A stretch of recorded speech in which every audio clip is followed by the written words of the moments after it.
Hello, everybody, and welcome to the Unknown Draft League podcast brought to you by Smeargle and Limebolt. I'm Smeargle, joined by Limebolt. How are you? Hey man, I'm doing pretty all right. Very much so looking forward to seeing the matches here because week three of the Unknown Draft League, we saw some really fun performances here. Absolutely. Last week we talked about having a couple clean games, a couple exciting games. I mentioned a lot of them were very fun to watch. This week, it was so much more than that. Every game had something, and I cannot wait to get into it. How about you, Lime? I mean, I very much so share the sentiment. There was a lot of really fun and unique things going on. As we mentioned, week two, people were starting to get a bit more acclimated to their teams. They're starting to figure them out and understand them a bit better.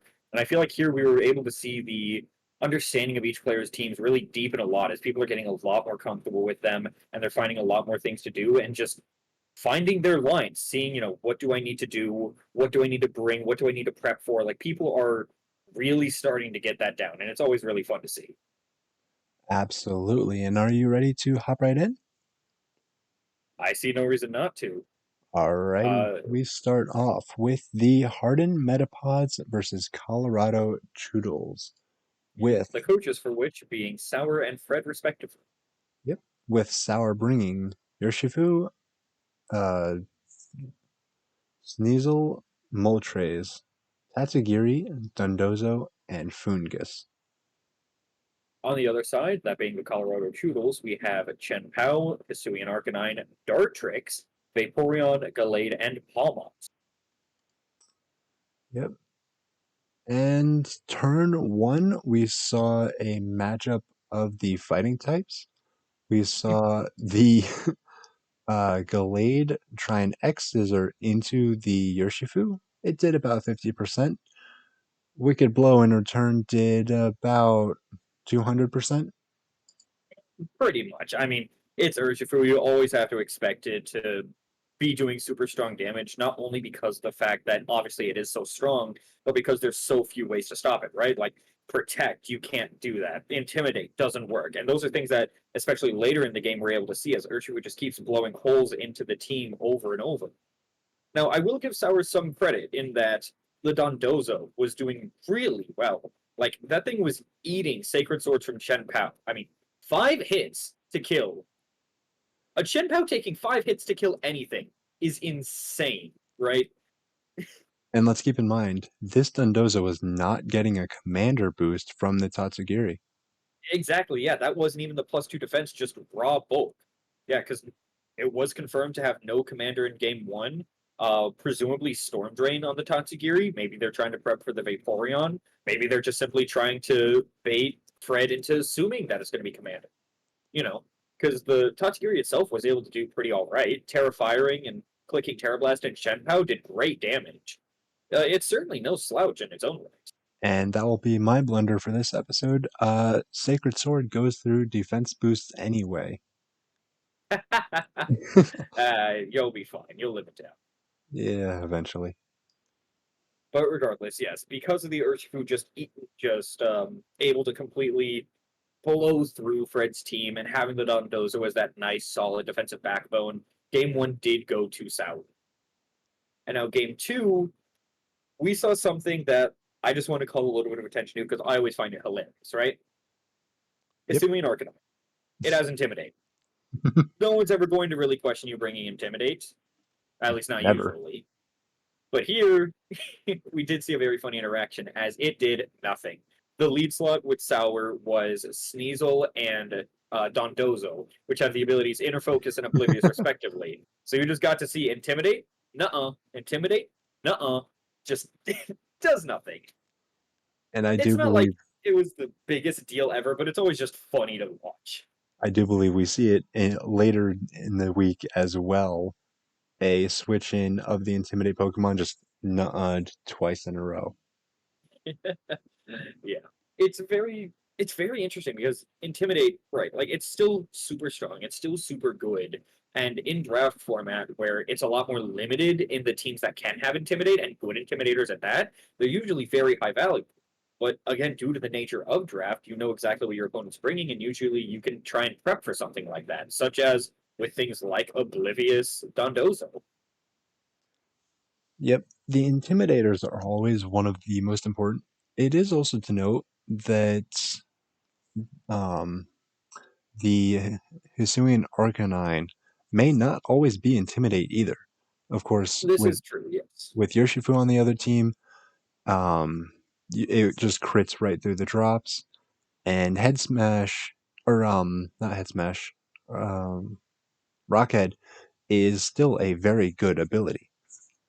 Oh, absolutely. I mean, Hisuian Arcanine has three very relevant abilities, right? Intimidate, obviously, a great generalist. Rockhead, great for doing damage. And Flashfire, it has its moments in its matchups. Obviously, its base typing doesn't really, cause it to want to do it all that much. But even just, things like taking a page out of Armor Rouge or Ceriledge's book, right? Like going Terra Grass and having the Flashfire for the immunity there. Like, these abilities are all really good. And Intimidate, all things considered, I don't think was the right choice here because looking at Sour's team, Urshifu can crit through everything. Dondozo has the ability to bring Oblivious as its ability.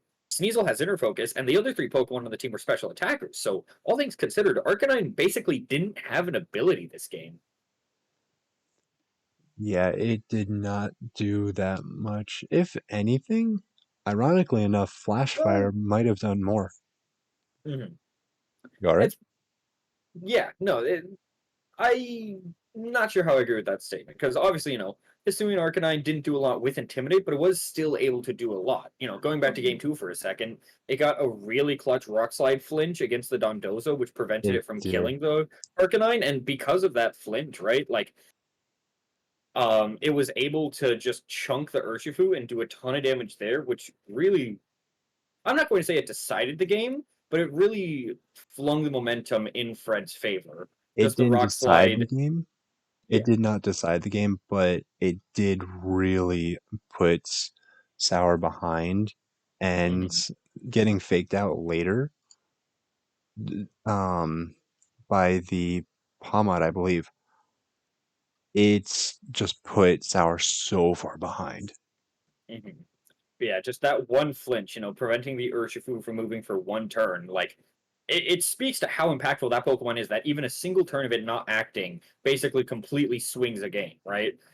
Right. Regardless, though, game two does go to Fred because of that, and we went into game three, which immediately, turn one, we see a double up from Sour into the Pawmont, which, it's about what you'd expect. Whatever, you want to get rid of it, it can be scary. It has Fighting Stab, it has Electric Stab, it matches up really well in Sour's team overall. Pawmont, however, manages to hang on from the double up, as does Gallade after eating a Wave Crash. Yeah, it did not feel like this Dundozo had a ton of attack investment, which Hmm. you might see that if it were Commander Tatsugiri, because of course you're getting a +2 boost, so having a lot of attack, you're making up for it by having a ton of bulk and then just stat boosting, plus the option of order up. In this instance, it was the presumably Storm Drain Tatsugiri, um, so the minimal investments of what it felt like on the Dondozo, it's I don't know how I feel. Like naturally, if it's not going into attack, it's going into bulk, and that did let it live the 5 Qianpao Sacred Swords. But without that investment, all it could really hit into and notably KO would be the Hisuian Arcanine and maybe the Qianpao after Hmm. like maybe 30 after some chip. Right. I mean, Chen Pao usually runs Sash anyway, so you can't really Yeah. count on one-shotting it. But yeah, no, it was definitely noticeable that the Dondozo was not as physically offensive as you usually would expect it to be. But speaking of that Dondozo, following turn, right? The Gallade was uh, in the prime position to just go ahead and try and pick up a KO against the Dondozo with Psycho Cut, right? Mhm. Presumably the strongest move it had would have killed Dondozo, would have been, obviously solid for Fred. Really good aggressive switch from Sour's end, switching that Dondozo, who presumably is eating a Psycho Cut, into the Dark type Urshifu, just getting an insanely solid tempo play, which really helped put them ahead. Absolutely. Which goes back to what you said about the Urshifu. If it's not acting, it can swing the game. But at the same time, if it is acting, it it is so pivotal. about how Exactly. their each player plays. We have 4 players with their Urshifus, and how they play those Urshifus almost define how they win or lose. Right, exactly. And Sauer did a great job just analyzing, what the biggest threat on his team was, what his win condition was, and what the safest way to try and bring it in was. Because obviously, it's a very aggressive prediction. If the Gallade just went for like a fighting type move into the Dondozo, then that's super effective. Urshifu's taken a lot, it might even die from it. But they did end up getting the turn right. They made the right call, and thanks to that, not Dondozo, Urshifu getting that free switch in really just like flung the game completely in Sauer's favor.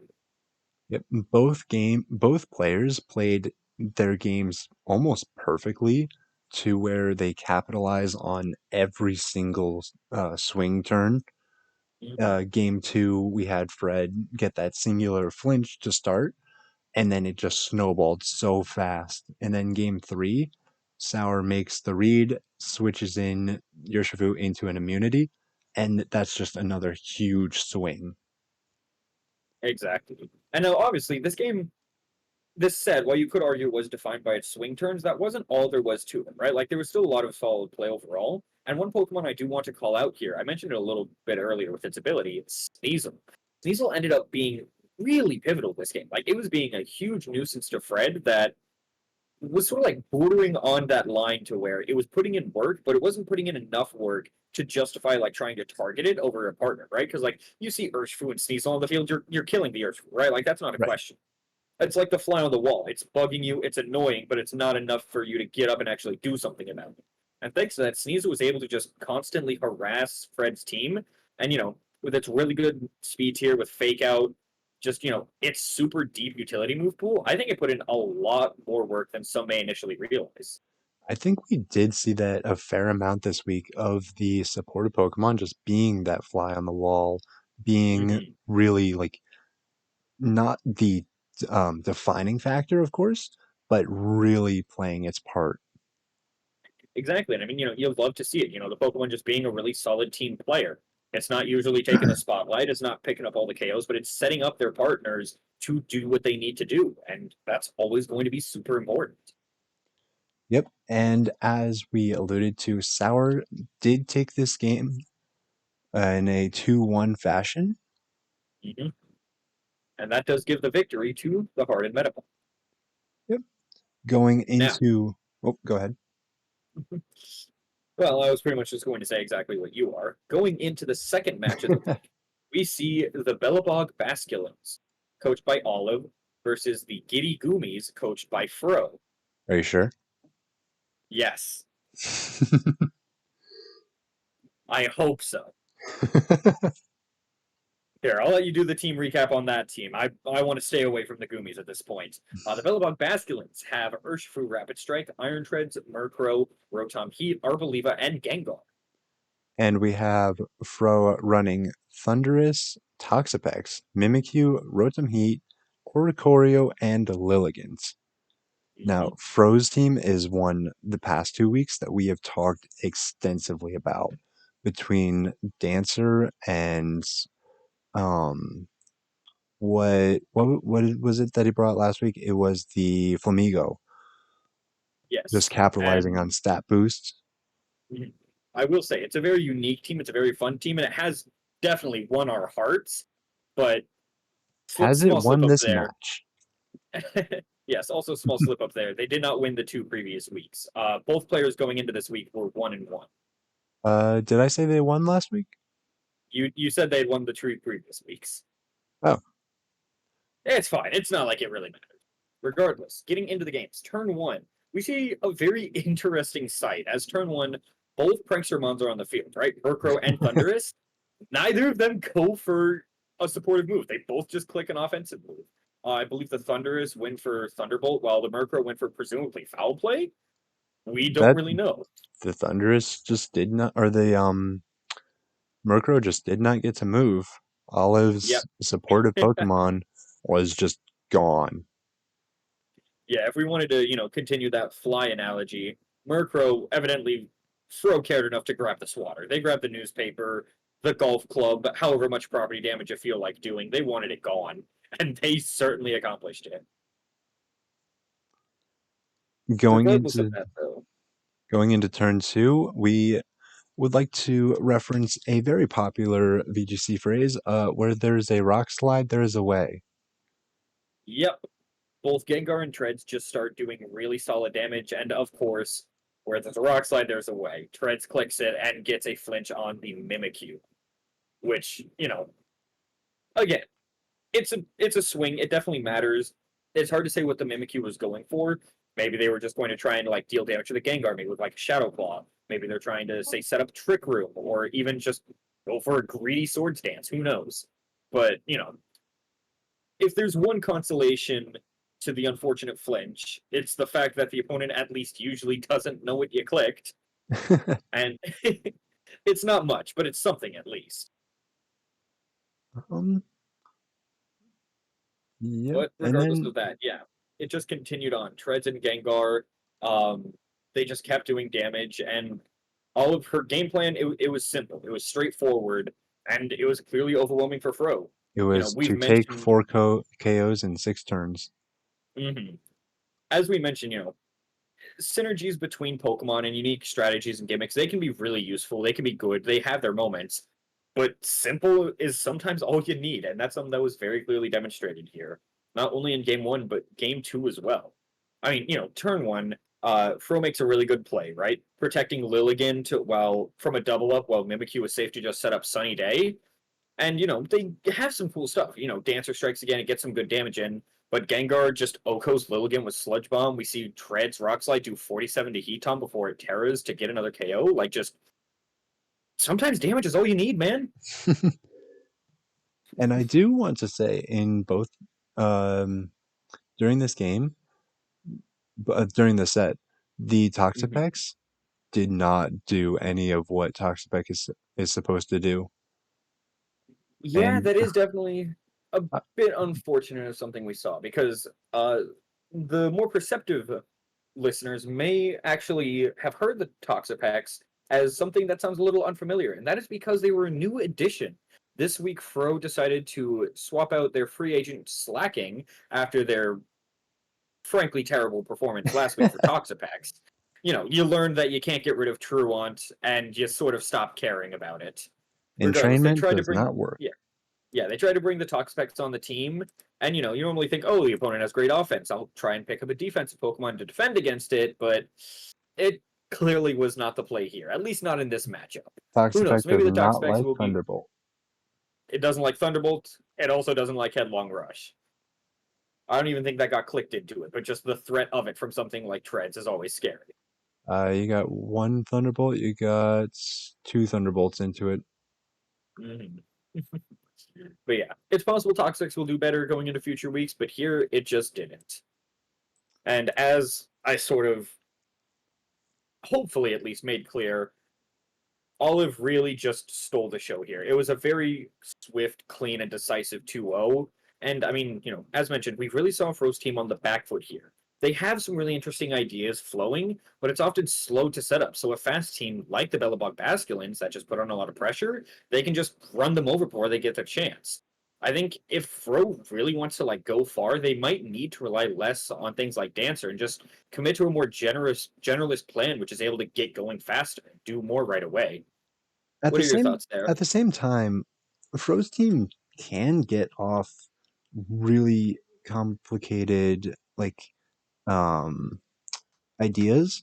Like you Mhm. can really get onto the front foot with a lot of the abilities and manipulating the stats. Right, but at the Just same time, it's very risky, right? Like, there's a oh, lot of things that it's weren't of sun course on the very team, for risky. example, right? But there's no automatic sun. You have to manually set it up with something like Thundurus or Mimikyu.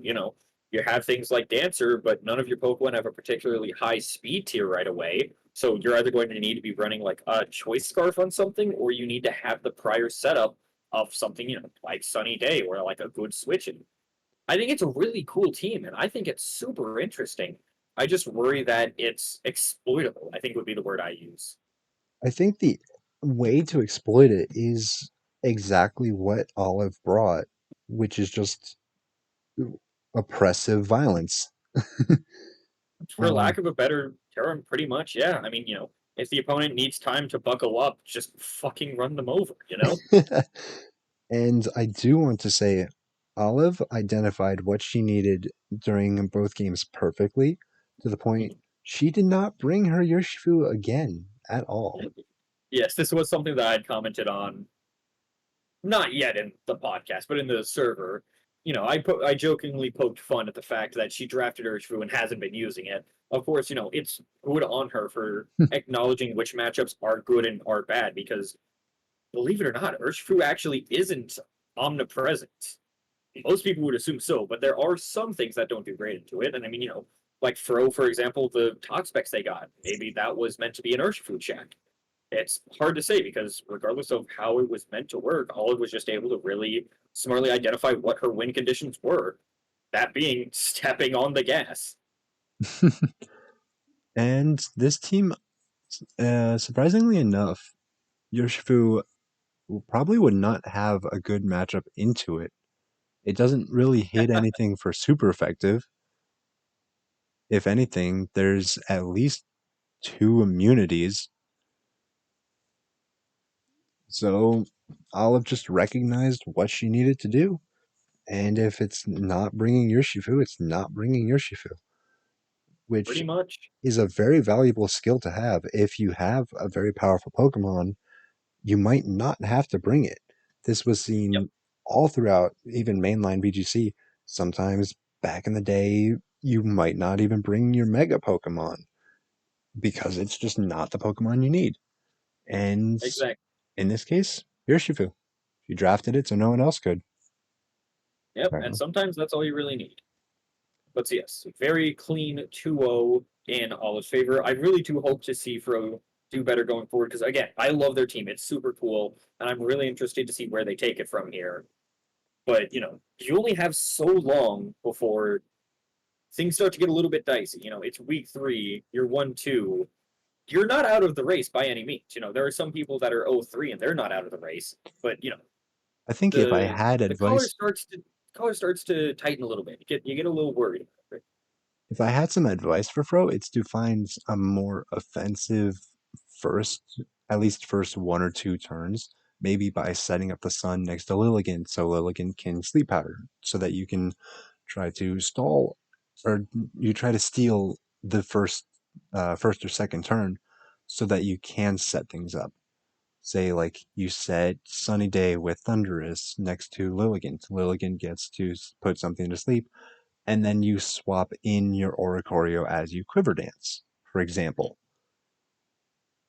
And I mean, I think even then, those are all plays that have a lot that can go wrong. Like a lot of them can be considered greedy, but Oh, it's incredibly greedy, but with a team like yeah, this, you have to take the risk. I suppose so. There is only so much you can do when you're trying to build a Sun team in a format where there's only one automatic Sunsetter and it's an S tier. It's an S tier you didn't take at that. Yep, get rid of that Thunderous, grab yourself a Torkoal. If only it was that easy. Due No, to S tiers being on the main roster, that's not something they're allowed to do. And even then, Thunderous is an S plus, not an S. So there's not even a world where that could happen. down trade.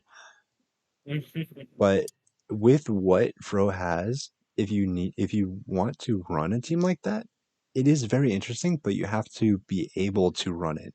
And I understand Exactly. that you mentioned that people were like starting to understand their teams a little more, starting to get into the swing of things. But right now, you should have at least some understanding. And I think Fro does have some understanding, maybe not the best matchup to go into with that learning to understand aspect, but Fro does need to learn this is how I need to run this team. And at some point with a team, you might have to just not care what your opponent is trying to do. You might stop them from setting up a trick room or setting up something, but you just have to do what your team needs to do first because it is Yes. not a reactive team. With that, I think we've spent enough time on this match. We look forward to Absolutely. seeing how the players go forward. Olive did a great job. Fro, we're looking forward to seeing what else you have to offer. But let's finish lingering on this for a little. And move on to the next game, which happens to be the Spike Sylveons, coached by Sky, versus the Nottingham Nickets, with everyone's favorite MF, Mario fan. With Sky bringing the Venomoth, Gengar, Iron Jugulus, Iron Hands, Gyarados, and Fletchling. On MF side, we do have Urshifu, uh, Rapid Strike, Palisand, Raichu, Salamence, Murkrow, and Colossal. So we're going two Rapid Strike Murkrows back to back. Yep. And going But into this, we see Rapid Strike Urshifu, we see Raichu, and we see Colossal. What do you expect is going to happen? yeah, exactly. Um, uh, Going into the game one, right? MF does lead with his Urshifu, and Sky has Iron Hands. Sky tries to go ahead and just Terra into Dragging to resist certain strikes, but MF, instead of targeting down the Iron Hands, decides to try and just U-turn into Fletchling, and unfortunately goes right into Palisand. It's not that it was a bad switch, but it's showing that despite having really scary threats, MF just wants to lean back on the Palisand and Raichu strats that they've shown in previous weeks, right? Like the Hmm. whole point of like a gimmick or something that isn't as expected is that it might have that surprise factor. But MF, despite having all this scary offense, is trying to just use the same ideas over and over. Which, if it's a simple, straightforward strat, that works. But if it's something a bit more niche, like water compaction plus surf, then it becomes a lot easier to play around. Yep, and we do see that Sky's team is once again incredibly offensive. The Mhm. Gengar is packing Thunderbolts this time around, and over the course of this set, it I think it uses Thunderbolt more than any other move. I mean, looking at MF's team, it makes sense. You have the Raichu to try and have Voltabazor, but overall, Electric can kind of mess it up, right? Like it's neutral into Salamence and Coal, and then obviously it's super effective into the Urshifu and the Murkrow, right? You have the Palisand and the Raichu for immunities, but they weren't quite able to cover it. Yep, Speaking of the the Palisand, going back to Palisand the game was one Terra for Water, I believe, as well. I don't recall its Terra typing, but Terra Water does make sense. Regardless of that, though, it tries to do its thing. It tries to have, the water compaction, the absorb bulb, all that, but it's clear the Sky was just ready for it. A taunt gets launched straight into Palisand, and because of that, it can't accomplish what it wants to do. It can't set up the amnesia. It can't heal with Shore Up. It can't really do anything. It's forced to Terra to try and evade a knockout, but from there, the Terra's spent, and Gengar and Juggless are able to just clean up, giving the win to Sky. Yep. And we see that in game two, it plays out almost largely the same. It's a Yeah, lot of the Sky just put. It's the same with our previous game. One of these players really put on the gas, and the other just couldn't keep up. exactly. Yeah, and I mean, going into game two, rather than just going for like a very threatening lead like Salamence and Urshifu, or Urshifu and Murkrow, even the lead is just Cole and Raichu. Like, yes, it can be scary, but it's really linear. It's fragile, and Sky was able to just completely stop everything that MF tried. As we've seen, simple can be strong, and while more unique strats can work great, you have to factor a lot of things in. Surprise factor is one, but then there's also things like how reliable the strat is, and also the opportunity cost of it, right? Like things like Colossal and Palisand, if not for the gimmicks that MF has been trying, you really wouldn't ever want to bring them. Or at the very least, you would want to try and accomplish some other role with them. But in trying to go for these, quite frankly, unreliable ideas, you're sacrificing a lot for it. Yep. And Guy did prep really well. A lot of her team really um like almost hard targeted something on MF's team with first there was the Terra ground on Iron Jug or yeah on Iron Jugulus, which was great into Raichu. It was great into a couple the Colossal mainly, making yeah making its rock weakness into a rock resist was definitely it it definitely good. It was definitely solid. it came up against the Raichu. It's good with Colossal as well.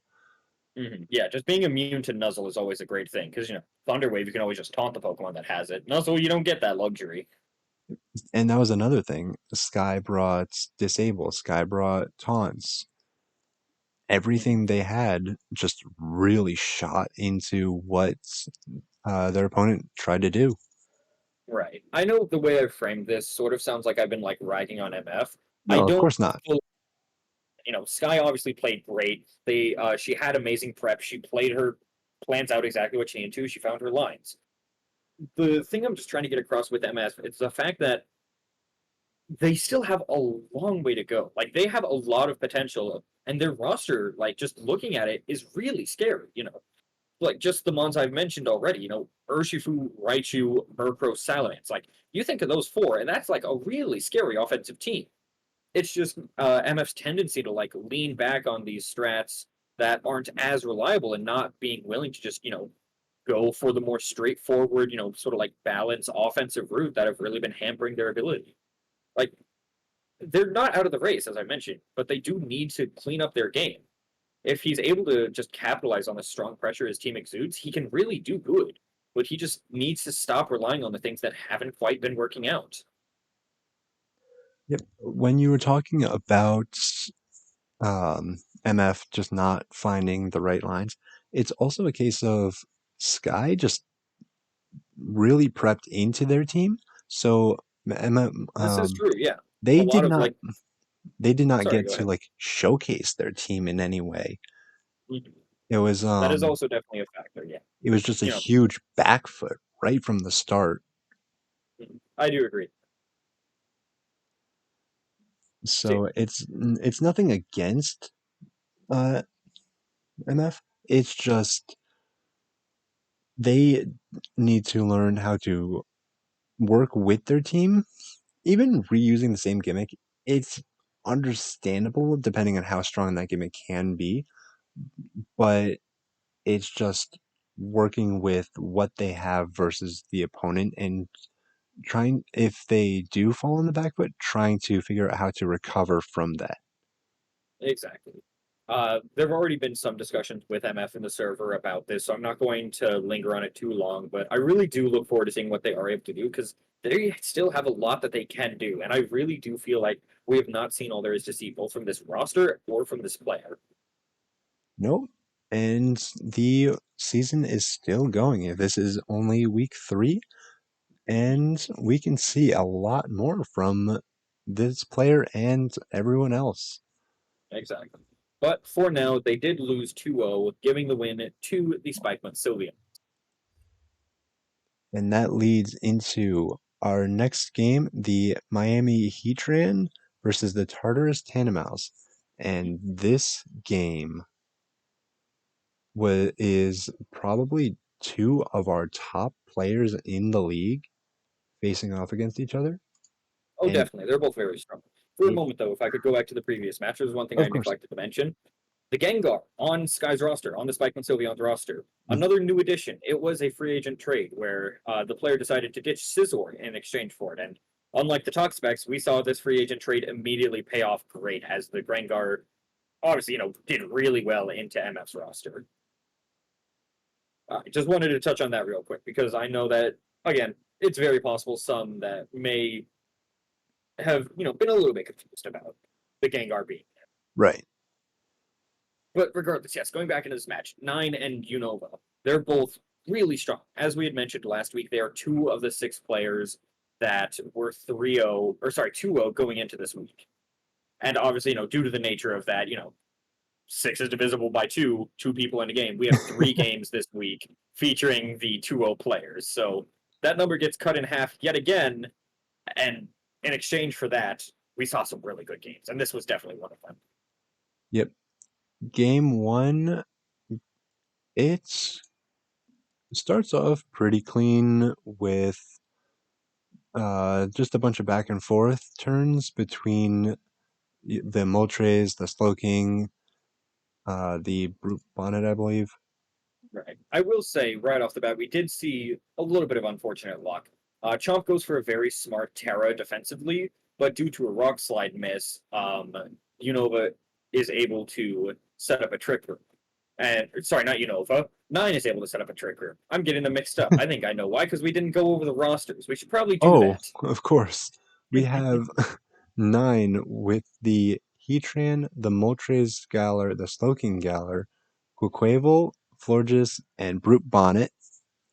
And on the other hand, we do have the Tartarus Tandemaus, coached by Unova, with the Garchomp, Sneasler, Sylveon, Galarian Articuno, Pachirisu, and a 6-mon that I'm going to choose not to acknowledge, but it's Standler. It's fucking Standler. I am hating this thing. It's putting in work and it's pissing me off. Like, yeah, it's the fun of the draft league. Pokemon that are otherwise, useless or used. I don't care. I want this thing dead. I hate this thing. I hate having to look at it. I hate knowing that it's being useful. Yep. We have a league staff member as a member of the podcast, and this guy gets to write down in the documents that Stantler has gotten a KO with Giga Impact. And I hate to think of that fact.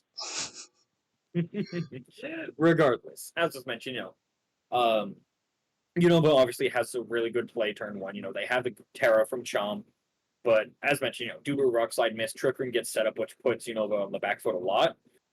Both of, however, they are able to try and recover from this. Both of Nine's Mons get knocked out afterwards, but unfortunately, one of those Mons that got knocked out was not Heatran, and so Heatran got to come out under Trick Room, and Heatran under Trick Room is a Heatran under Trick Yikes. Room. Stantler does pick up a KO with Wild Charge, and Unova is able to stall out Trick Room, including things such as having Stantler use Disable on the Heatran's Protect, allowing Chomp, who was previously left at 2% HP, to come back in after Trick Room went down and guarantee a KO with Earthquake, winning Unova the game. Like it was a really good game one overall. Like the players were both trying to feel each other out. Unova had some really nice defensive play once the Trick Room had run up, and they were able to successfully stall it out. They preserved their Garchomp, who, despite being at 2%, was exactly what they needed to clean up the game. So really good awareness on that end. It was just solid play overall. Doesn't matter what your HP is, if you can get that last KO, you win. Oh, how true that statement is. Doesn't matter if you die, so long as they die first. But Explode. going into game two, Stantler does it again. We It see fucking does it again. Not skills. only that, not only does it use the skill swap to put Intimidate on Heatran to trigger Gardecuno's competitive, but in doing so, it steals Flash Fire, rendering the Heatran's Heat Wave mute. Since the Gardecuno just protected and the Stantler now having Flash Fire, he basically was just able to freely set up a nasty plot while Nine got to do nothing. And then I the hate next this turn came. goddamn deal. Well, 9 got his revenge in the next couple turns by completely going around that and KOing the Articuno almost immediately. This is true. Presumably out of fear from Gardecuno getting hit with a Fiery Wrath, it tries to Terra into Fairy. However, that allows Heatran to capitalize on it by just OHKOing it with Flash Cannon. Yep, And going Heatran on from doesn't need there, Trick Room. yeah, Heatran, it doesn't. It's just fucking Heatran. I mean, afterwards, it Terras into Flying, which allows it to burn Garchomp with Will-O-Wisp while also avoiding Earthquake. And, despite Unova trying to pivot around, they just aren't able to find their footing, giving game two to 9. Yep. Once you have burns down on your Garchomp and a lot of your offense is coming from Articuno and Garchomp, with a little bit coming from the Sneasler and the Stantler. But with the Articuno down and the Garchomp burned, Unova just really did not have enough to keep going. Pretty much. Now, going into game three, And we of do course, see there is a Unova. game 3. Yes, there is a game three. We're done with our two O's for the moment. Unova does the classic. It tries to lead Pachirisu with Garchomp, and it tries to, click follow me and just spam Swords Dance. Unfortunately, Nine had a really good answer to this, as Fiery Wrath being spread was able to just bypass the follow me's, and Pachirisu goes to sleep from Brute Bonded Spore. Now, this was something that I personally was genuinely shocked with because, you see your opponent has like a spore Pokemon, like a Moongus or Brute Bonnet, and you have a redirector. Why do you not just put goggles on that thing? Like, I get it if they're redirecting with Rage Powder because the grass type is immune to it, but if it's Follow Me, you gotta be immune to the spore. Like, come on. I don't know if did we ever see Patrice's item in this game? We might have. I mean, if anything, it's always a safe bet to just guess it's going to be Citrus Berry, but I really do think that had the item on Pachirisu been different, this game could have swapped, but Chomp does end up getting really greedy with the Sword Stance. It goes for a second one. It tries to Terra Grass to avoid a Spore, but an Air Slash from Goldtress just cleans it up. As, if if the Garchomp had just started attacking instead of going for the two Sword Stances, it's possible that it could have just cleaved through 9. But that obviously didn't end up happening. Well, Unova got a little greedy and Nine completely capitalized. Yeah, I mean, And overall, again, 9 just played really solid. They were able to keep Tailwind up basically the whole game. And since Unova didn't have any way to outpace 9, add in all of the sleeps which were getting thrown around, and Goltris, which was just being crazy this game, pretty much 9 just overwhelmed Unova. It wasn't with like raw offense and immediate pressure, but just like this looming threat that just never stopped. Like 9 really just they may not have been going 100, but they were still going at least 80, and they never once let off the gas. yep. And as it has been alluded to, Nine is the winner of this set and being, Mhm. I believe, our first 3-0 player. Yep, and a little bit of a spoiler. I feel like they might be our first 4-0 player. We'll get into that later, though. Most likely next episode. No, I think their opponent has a chance. I disagree. Speaking from experience, I disagree. Regardless, moving on to the next set, we do have the well-wishing washing machines, coached by Jake, versus the Kill Team King Gambit. Sir, you want to say Hmm? that again? The wishing well washing machines? Yep. Okay. I hate that name almost as much as I hate Stan. That's a lie. I hate Stantler a lot more. Anyways, they're facing up against the Kill Team King Gambits, coached by Nilly. Nilly's team being Iron Hands, Hydreigon, Delphox, Sableye, Venonat, and Bisharp. With Jake bringing Tornadus incarnate? There, Yes, incarnate. Incarnate. Dreadnought, Raichu, Spupa, Gudra, and Pyroar. And now, game And one, pretty much my immediate thought was, thank God the Tornadus actually has Tailwind this time. unfortunately, Jake did not at all respect Sableye during these games. Yeah, this is very true. Like turn one, Jake goes for a bit of a questionable Terra. It really wasn't super necessary, but it is, turn one, game one. You don't know anything about your opponent's team. I'm not gonna ever like berate cautious play. So I'm not gonna say it was a bad Terra outright, but committing it that early really didn't end up working in Jake's favor. It was an interesting one as well. Terra fighting on the Gudra. Right. Like, it makes it so that it's immune, not immune, but it's at least, neutral to dragon from like the Hydreigon. But at that point, you might as well just commit with Terra Fairy and be immune to it. Maybe they were afraid of the King, not the King Gambit, the Bisharp. But at the Maybe they were same doing time, their. having a Terra Fairy would. Nope, never mind. I was going to say it would be better against the Delphox. Actually, it would be better against the Delphox because the It would be. Delphox, Yeah. it Overall, I think that something like Terra Fairy definitely would have been better here. I mean, looking at Nilly's team, 3 of the 6 Pokemon are weak to Fairy, one of them being 4 times. But regardless of that, as we do see, terra fighting does have an additional usage. Like, we get it. You're terra fighting Gudra, and the Psychic Delphox comes in, right? mhm, Weak to Psychic. How greedy do you have to have your is fighting type Gudra sit there and click Acid Armor so greedy.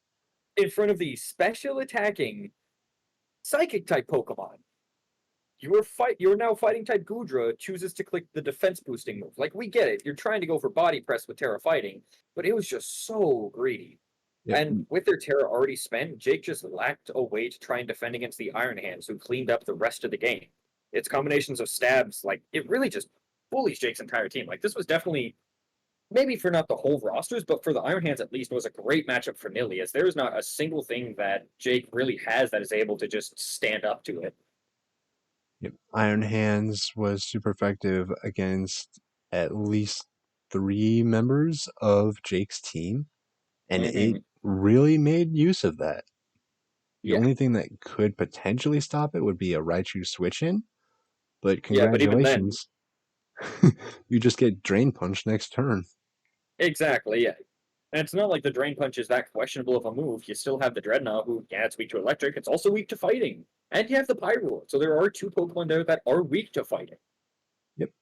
And I don't know the type chart off the top of my head, but Gudra's fighting type is also not fighting does not resist fighting, I believe.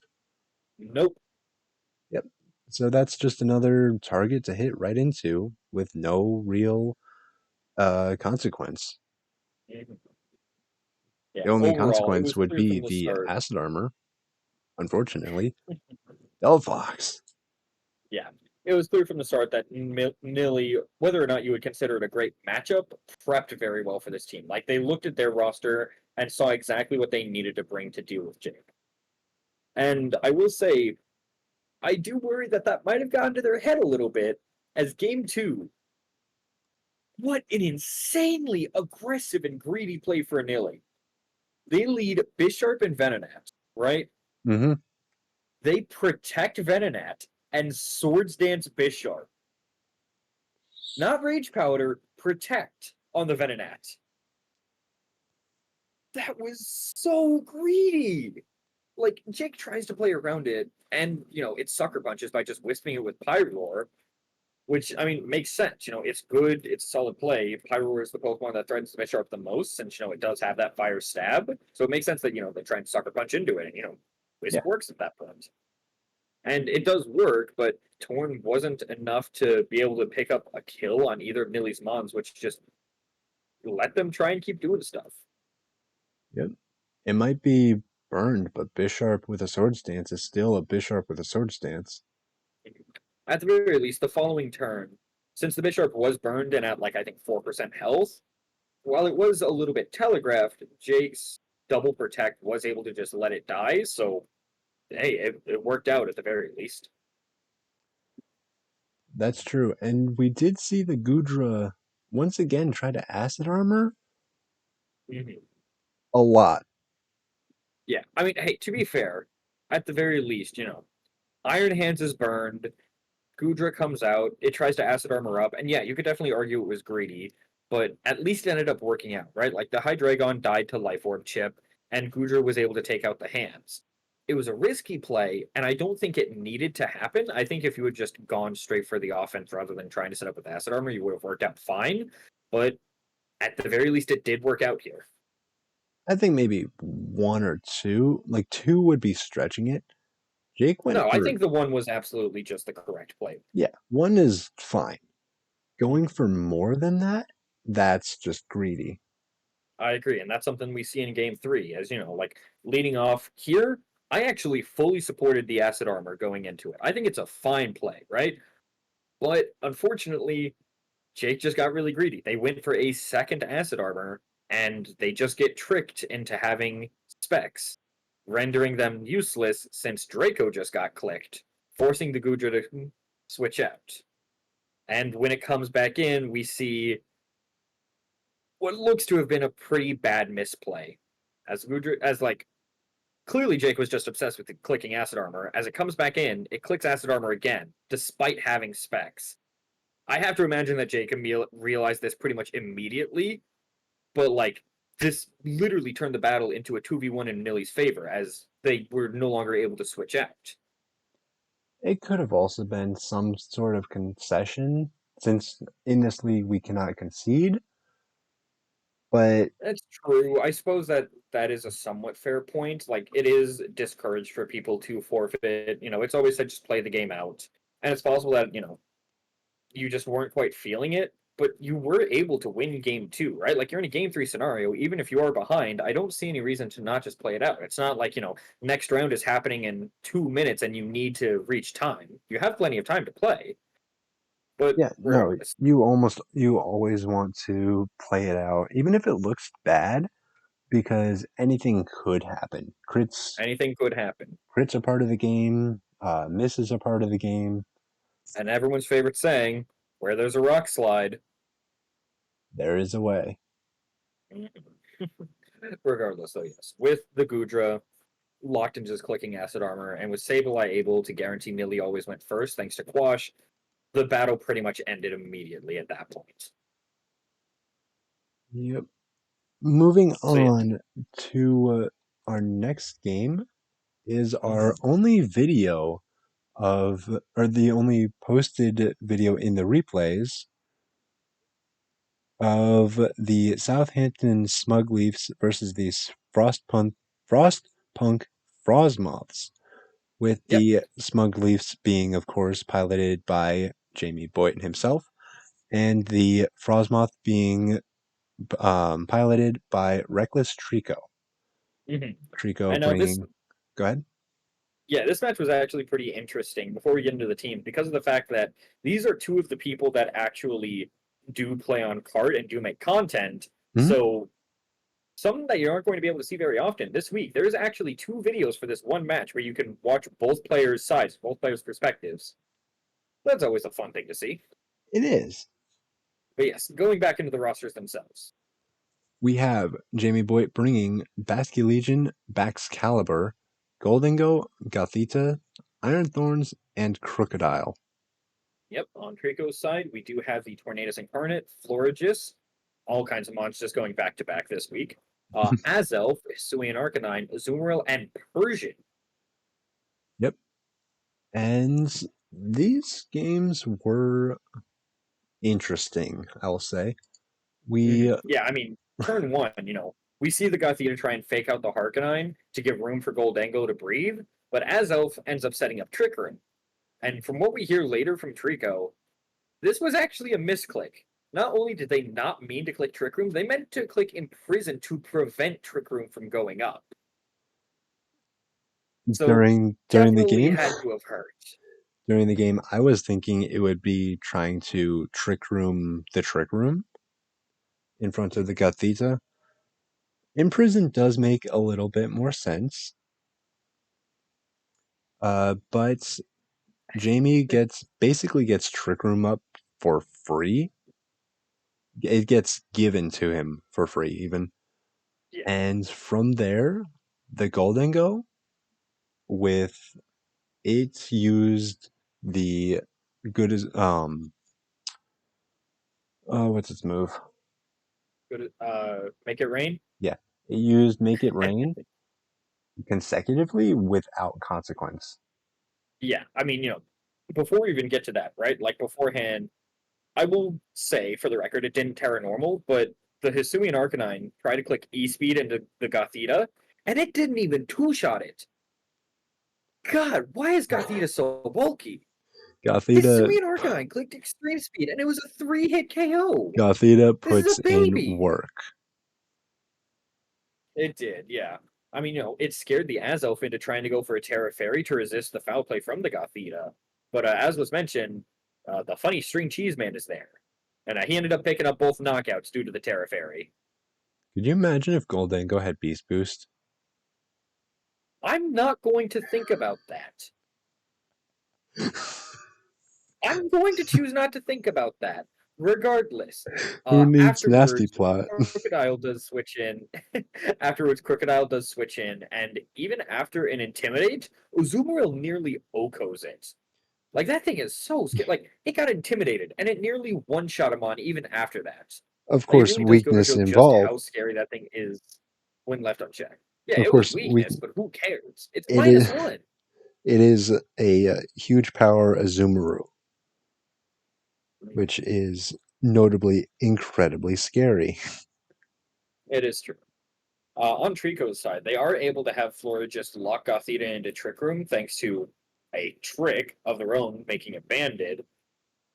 It effectively forces a switch, and after a little bit of pivoting, Voight brings the Gothita back in and Choice clicks Scarf Helping Hand. Helping Hand right into the Golden It Go clicks Helping Hand with the Cheesy Boy on the field. Again, again. at the very least, it takes basically no damage, and the Golden Go is able to do good damage into Florges. And with Terra Electric Thorns to kill a Azumarill in the endgame, it does get wrapped up. But come on, boy.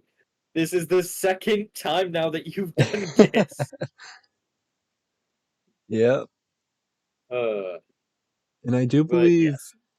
during the game, I watched this from Jamie Boyd's perspective. I have not seen Reckless Tricos yet, but I will. The Jamie was considering locking into Fake Out on Mhm. Gothita instead of locking it into Helping Hand, Right. which in that situation, Fake Out was also a correct choice. Yeah, I think that was actually a very interesting play because, normally you think, oh, well, the fake out, it's really good for one turn, but afterwards, it can't be used. So you're never going to run that on a choice set, or you're never going to click it when you're tricked a choice item. But here we see a rare instance where it actually not only would have been solid, but I think would have actually been the outright correct play. Yep. At that point in the game, with Goldango active, it's just a very simple Fake Out one and make it rain. Make it rain is, of course, most likely going to pick up at least one KO, making it worth, and then single target g- into a low HP probably Pokemon, because there were two. One of them is of course part water, but there are two Fairy type Pokemon on the field for Trico. So it just comes down to Goldango -1, of course, but it's a incredibly powerful, no longer spread move going into a weak Pokemon, a lower HP Pokemon. So Fake Absolutely. Out was probably the correct play. Either way, it doesn't exactly matter. Mhm. It would have saved some chip damage, I believe. The Florges, I believe, moonblasted into Gothita. Mhm. But yeah, regardless of whether or not that was the correct play, Void does still get game one. And going into game two, God, Dear I Lord, I'm starting to think we might have underrated Iron Thorns just a tiny bit. just Like, a little despite bit. this thing being booster energy attack, it was still able to outspeed a Azumarill, and even without Terra Electric, it just Okos it with Thunder Punch, I believe. Yep, just straight up goes for the Thunder Punch and KO's Azumarill. We do Yeah, see an interesting Terra from Reckless Trico. I believe it was that same turn. It was not a Terra normal Arcanine, it was Terra Dragon. yes, I think it's actually pretty interesting. I think it was mostly, at least partially, due to the Basculegion, right? Because you're four times weak to water, so you go for a typing that is able to resist it.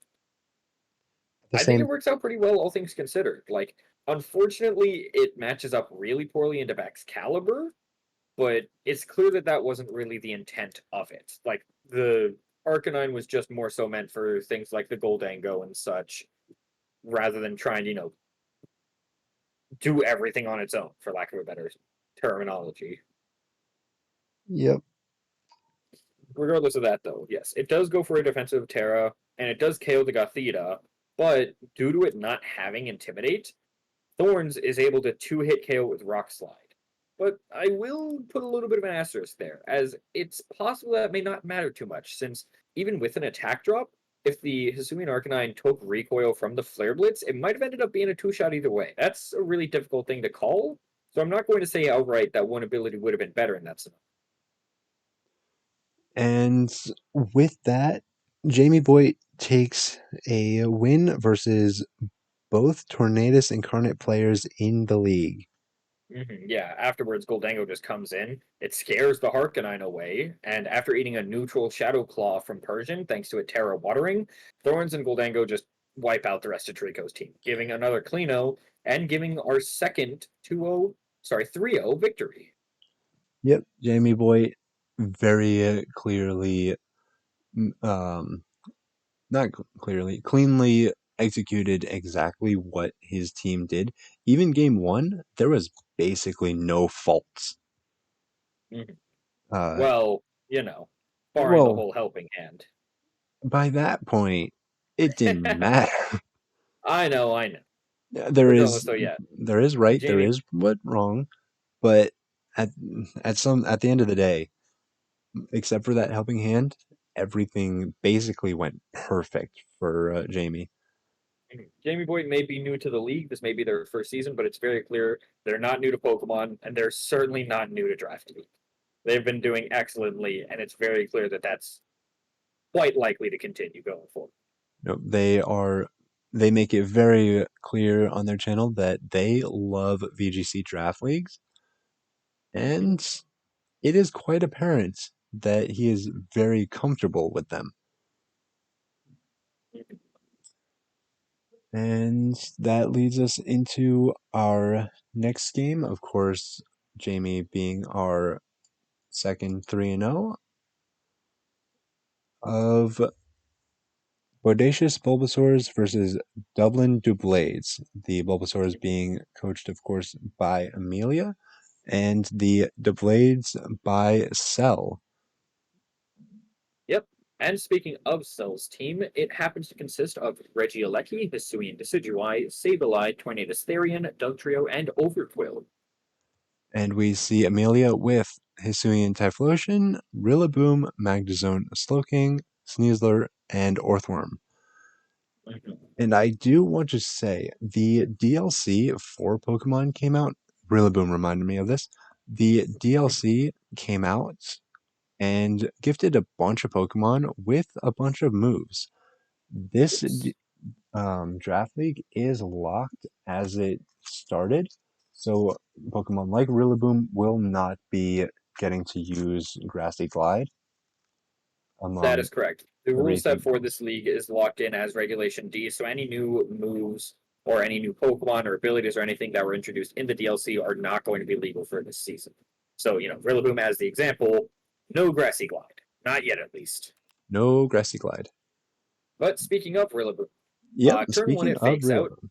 and it does try and Terra Electric to resist a Bleak Wind Storm, but unfortunately, it made the classic blunder. It clicked Fake Out in front of a Sableye. In front of Sableye. It didn't click it into the Sableye at least, but it No, did still click it in front of a Sableye. And without yep, knowing whether or encore. not. Yep, Yep, encore. granted, that was a very good way to figure out. It does have Encore. Um, Unfortunately, that does put Amelia on the back foot almost right away. The Terra Lightning does, of course, help it against the Bleakwind Storm, but it really did not matter when it came to pretty much being locked into nothing. It, of course, would have to switch out, and something else would have to eat a bunch of damage. But at that point, it's still just a very bad situation to be in. Yeah. I will say, at the very least, Hisuian Typhlosion is able to do really good damage with Eruption. Cell switches in So Dugtrio good. afterwards to try and trap both of Amelia's Pokemon, which are now weak to ground. And it does seem like a dire situation, especially since one of them can't click any moves, since they're arena trapped and they're still encored into Fake Out. But Cell makes a play that I don't necessarily agree with. They try and Stomping Tantrum into Rillaboom, who effectively is not there at the moment due to the Encore. The Hyphlosion, however, is still a threat. And since it was left at full HP, partially due to a Bleak Storm miss, it was able to just KO both of Cell's mons, erasing the positional advantage that they had. Yep. Like, Eruption, I think Eruption took all 4 KOs. I wouldn't be surprised if you said that, Like, Aleki tries to Terrifier to resist the eruption, but by this point it was just way too late, and Amelia was way too far ahead for any comeback to even be feasible. The Eruption still did at least 85%, 85 to 90% to the Regieleki, even with the Terra which it is to note that Regieleki is very frail, but it's also to note that the Typhlosion is really very strong. Yeah, Eruption is a I mean, very powerful move. yeah, I mean, we see that game too as well. Uh, for a brief detour, turn one, Rillaboom clicks Fake Out again, and it succeeds. The partner slot switches Sableye in, but at the very least, Amelia clearly learned from game one and immediately got Rillaboom out of there for fear of getting trapped in Encore once again. Amelia's other Pokemon, though, was Orthworm, who just simply went for a Shed Tail, and that gave Typhlosion a clean switch. And with protection from Overquill's Sucker Punch, or it might have been the Histamine Decidueye Sucker Punch, now that I'm thinking about it more, with protection from the Sucker Punch, thanks to the substitute, a Terra Fire, full HP Eruption, it just kills Cell's team. I'm not gonna like put some fancy wording. I'm not gonna sugarcoat it. Cell's team dies. Yep, They just die. we do see Amelia not falling for the blunder and taking care of the Sableye very cleanly. And with taking out the Sableye, also took the rest of the team with it. Yeah, I mean, once again, we did see that Cell just wasn't willing to attack into the Typhlosion, which just led it to firing off another eruption and completely cleaning up the set, giving Amelia the very clean 2-0 victory she had been looking for. And, I would definitely argue that was a bit of a misplay, but even if they did correctly target, it's hard to say if the match would have even been in Cell's favor after that. Like, it's clear that Amelia's season was off to a really shaky start, right? Like, it was looking for, like, a bit of an off season for her, but after that game, it really does look like she's finally in the driver's seat, and she's starting to get the wins that she really wants. I will say, Amelia did get some really bad pairings. Being faced week This one is versus true. Robbie is Hmm. terrifying. Yeah. And that's Yeah. Week one into Robbie is never going to feel good. And week two, while the matchup wasn't as egregious, it still just didn't end up working in her favor. It's possible that she was still a bit shaken up from week one, but it's nice to see that at the very least she didn't let it get to her here. Also, speaking of, it didn't end up coming to this match, but we did see the most impactful, the biggest trade that we've ever seen in the league's history, as Amelia and one of the participants of the next match, actually, who also didn't bring this Pokemon, Jay, conducted the 20 trillion IQ play of trading their Slowking for the other's Slowbro, accomplishing nothing. Yep. It was funny, at least. Amelia went from Slowbro to Slowking, and Jay went from Slowking and got a Slowbro. Mhm. Does this And impact after anything? asking, No. I mean, it could end up impacting someone. After Team asking the players moral. about it afterwards, we did see that Jay actually originally wanted Slowbro for the higher defense stat for body press. Amelia, on the other hand, didn't really mind which one she got, as she just picked whichever one she believed was, quote, cuter. Which, If that I sums up the personally, draft, I disagree with Amelia on some of her choices regarding cuteness. I mean, she still firmly believes Regieleki is cute, but hey, to each their own. what do you mean? Regieleki is adorable. We're moving on. We're not doing this right now. Next game. Hey, it's the one I get to talk a lot in. It's my game. Oh The no, Santa Maria Samurats facing off against the Saucy Spidops, coached by Jay, who, as we mentioned, now has a Slowbro. Whoa, didn't get that's brought. not even Doesn't on the matter. team.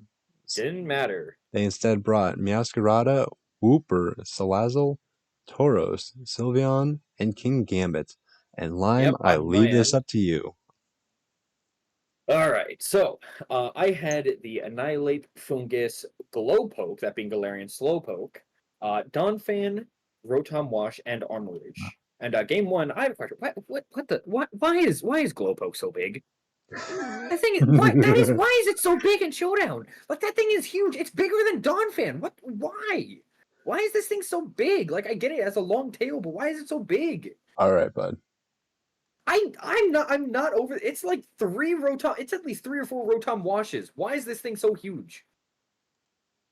Anyways, going into the game itself, um, we do see a very interesting lead from Jay. They lead Meowscarada and Tauros, and immediately the Tauros, it didn't have Intimidate, which confused me a little bit, but I didn't think too much of it.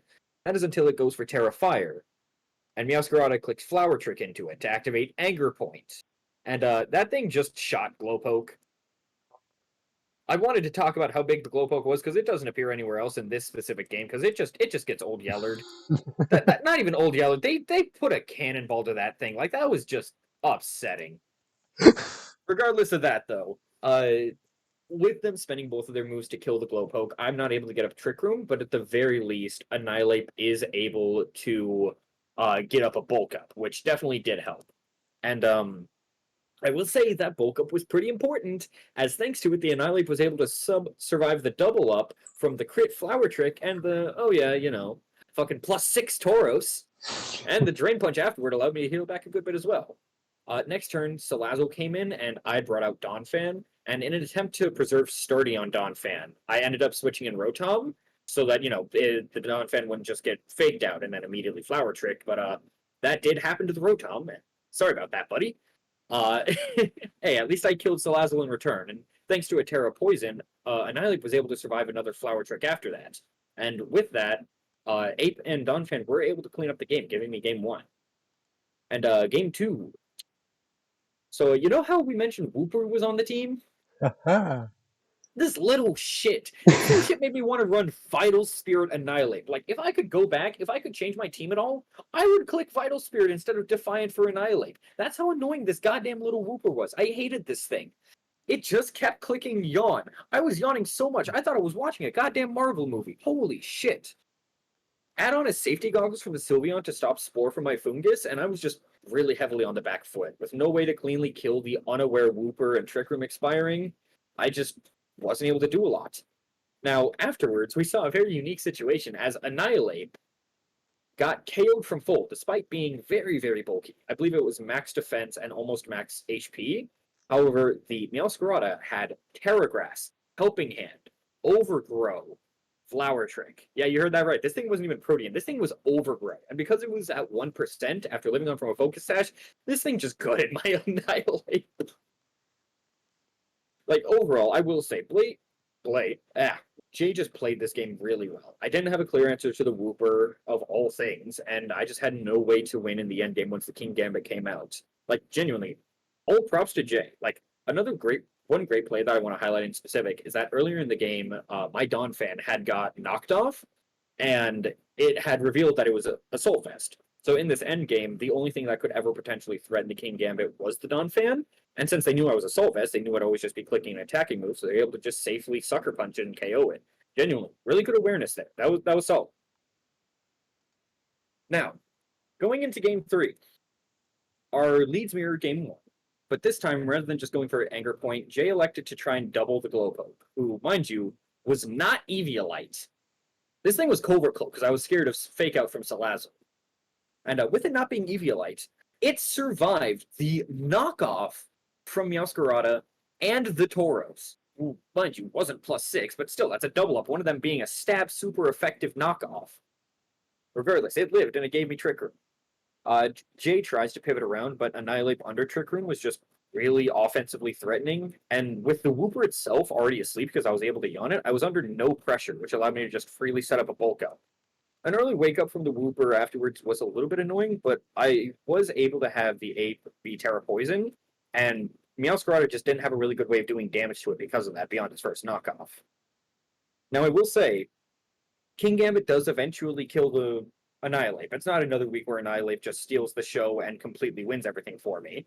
I swear I'm not carried by this thing. But Wash Tom does 2-hit KO the King Gambit in return with Hydro Pump. That wasn't an issue. However, what did become scary was the end game. Now, as I had already mentioned, the Wooper was unaware. It wasn't water absorbed. My Rotom Wash was choice specs. I was starting to run out of PP. I was able to get it to 5% with my very last Hydro Pump, and my Wash Tom was at 22% after a King Gambit Sucker Punch. The Wooper, however, did not have an attacking move, which let me KO it with struggle, killing myself in the process, but winning the set in what I think might have been the closest thing I've ever played, let alone seen in UDL. Like, I genuinely was, like, shaking after that match. I wasn't even able to do like, normally I write notes for my matches directly after they happened. I couldn't even do that for this game because I was just so shaken up. Like, for frame of reference, I genuinely thought that I was going to lose this set going into it. I looked at Jay's team and I figured that they're a really good player and their offense was just going to be too much for me to handle. But they ended up going for a little bit more of a non-standard team, and that definitely did help. But I still am not over the fact that that struggle while I was at 22% and died from my own struggle was what won me the set. Like, if anything had gone differently, if I wasn't Specs, if Whooper was water absorbed, if I didn't miss one of my earlier hydro pumps and had additional PP, like, so many different things could have happened, which would have completely changed the way, but things just aligned, and it ended up working out. So, genuinely props to Jay. Again, great player. But I am the third person who is 3-0. And going back to a little bit of foreshadowing I left earlier, this recording session was delayed for a couple reasons, but the big one we're going to list is Taco Bell. Oh, God. Nine is fighting me next week. Yeah, Nine's going 4-0. I thought I was going to lose this week. There's no way in hell I beat Nine. I'm not even going to try and pretend I can. I know my limits. I consider myself a good player. I know my limits. That's not happening. Believe in the Annihilate. I do. However, Nine's fucking terrifying, dude. Yep. 9 is definitely on the bingo card for players that we expect to win. Yeah, I mean, if I'm not mistaken, Nine is one of, if not the only person who has won two different seasons. Uh, Really good player, and they have a really good team at that. and they got second last season, I believe. Something like that, yeah. They consistently perform very well, and I'm scared of them. But what I'm not scared of is to continue talking about stuff, because hey, let's go. We got more matches. The Next, next one in specific being the Stockholm Sprigattitos, who are led by Kemmel versus the Children of Arceus, led by Valor. with Valor's team having Volcarona, Corviknight, Iron Treads, Altaria, Umbreon, and Hydreigon. Kemmel bringing Landorus Therian, Basculegion, Pelipper, Berserker, Caparraja, and Wordier. Mm-hmm. Now, game one, immediately Wordier goes for just a safe defensive Terra to try and set up Trick Room, and it works out well enough, but this is partially just due to the Berserker fake outing the Treads, as rather than trying to prevent Trick Room, they just wanted to prevent um or sorry, I got that mixed up in my head. This was partially thanks to the Berserker on the Wordier's side getting fake outing the enemy Iron Treads. I realized I got that play completely mixed up in my head. Evidently, the shakiness from my match with Jay hasn't actually gone away yet. But yeah, I mean, it was just a solid play to reliably be able to set up Trick Room. And turn two, an Iron Head flinch into the Hydreigon gives Basculegion a free switch, which hey, Smeargle, what moves do you normally associate Basculegion with? Basculegion, Wave Crash, maybe a Last Respects. Are Yeah, there any maybe other even something like Aqua Jet. are there any other ghost moves that it runs? I can't think of one, but hey, not a ghost move, a rock move. How about fucking Head Smash? This thing ran Head Smash into the Hydreigon, and it worked. It put in work. This Basculegion picked up 2 KOs before it died. I believe this Basculegion was also running Phantom Force. This Basculegion was weird, dude. Regardless, continuing on in this game, we do see that thanks to the Terra Fairy, I realized I neglected to mention that earlier. The Terra Fairy was what the Wordier went for. Thanks to that, the Volcarona's +1 Bug Buzz was not able to two-shot Wordier. So smartly, Valorn does try and just go for a Fire Blast to pick up the kill. But It misses. unfortunately, yeah, Fire Blast is Fire Blast, and it does end up miss, which you hate to see, but hey, at the very least, Copperajah misses Stone Edge. But a second one the following turn leads Volcarona to just dying without accomplishing much. I thought I was the singles player. Yeah.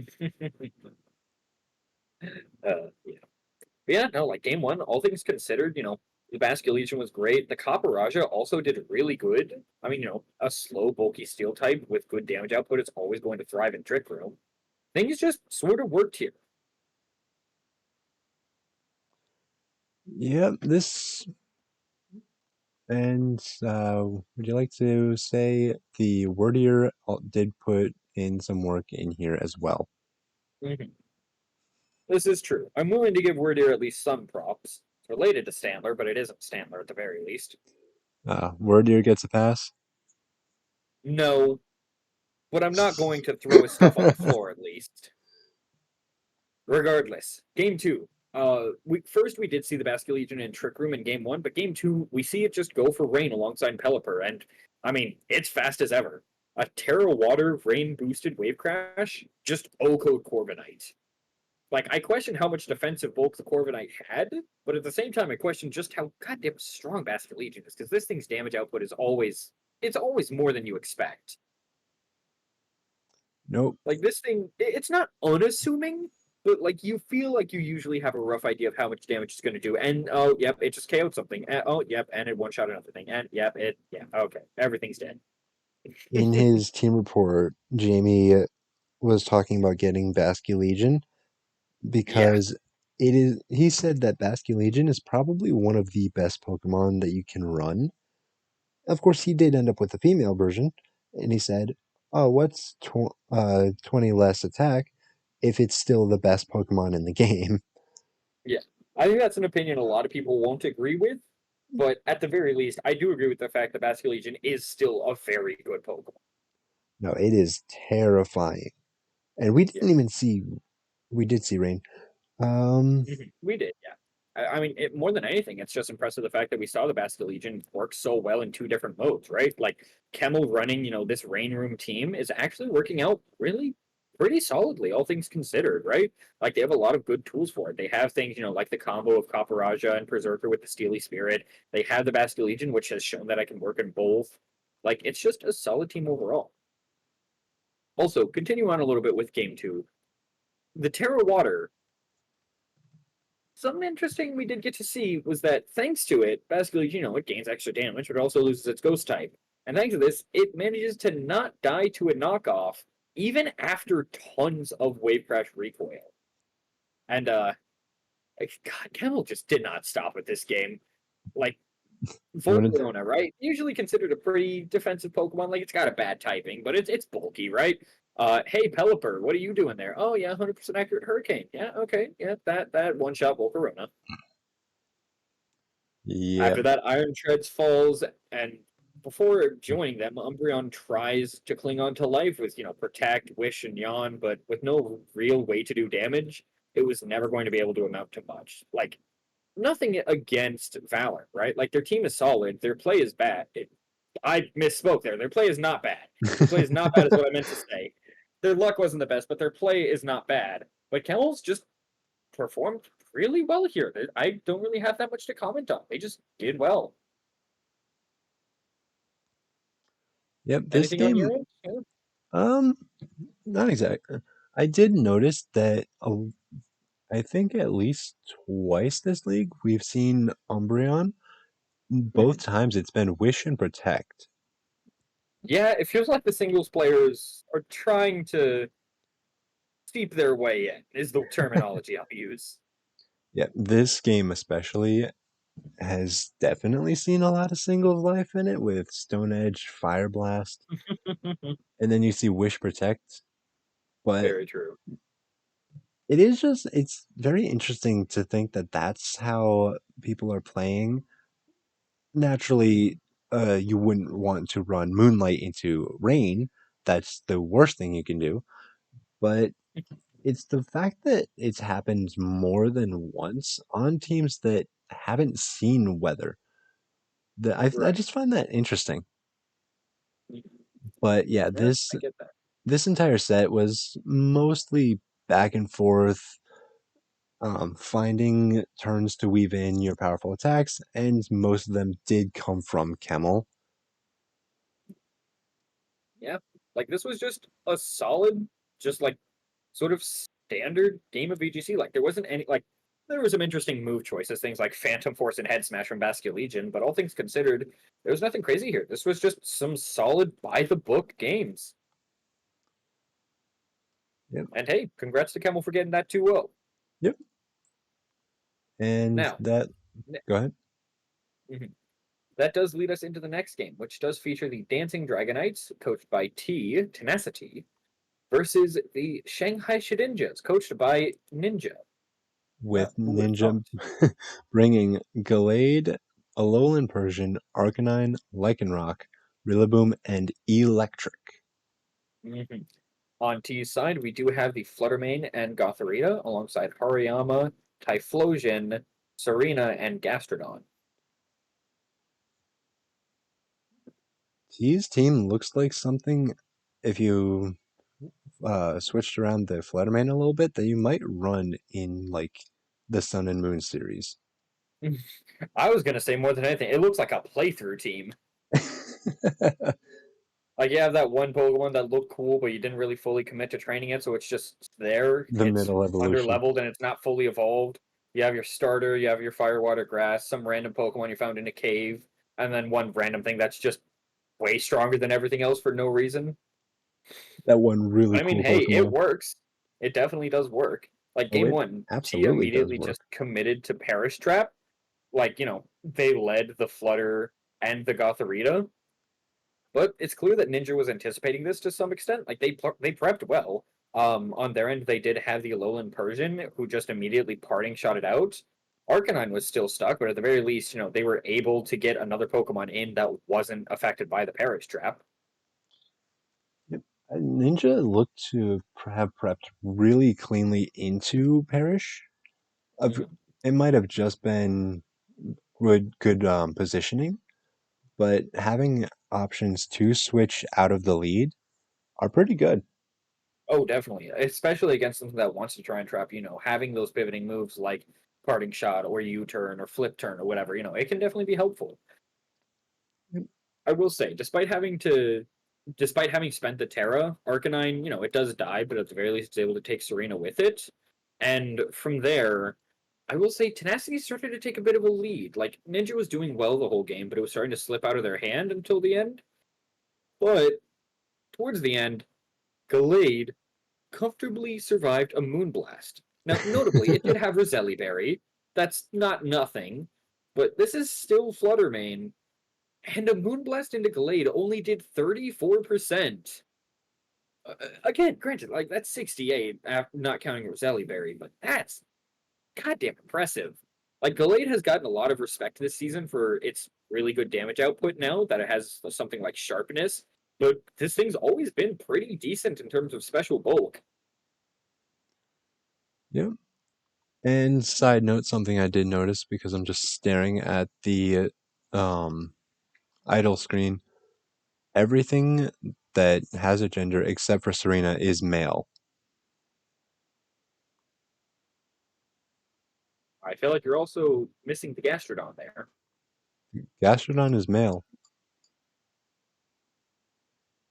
Oh, sorry, I'm looking at a different game. It's clear that they just had random genders on then, because on the replay I'm looking at it was Oh. female. Ugh, So gotta Tenacity love was Showdown, eh? I Tenacity mean, was we totally changing play their on card, teams. right? True, actually banned them.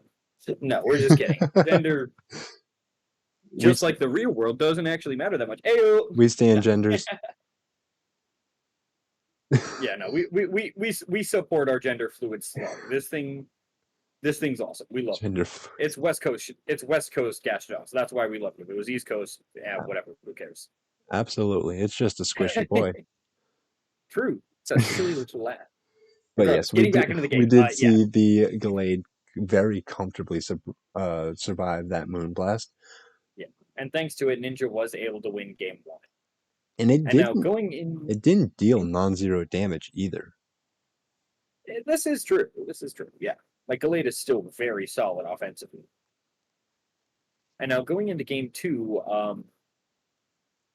I do have to say, I'm so sorry for Serena's loss.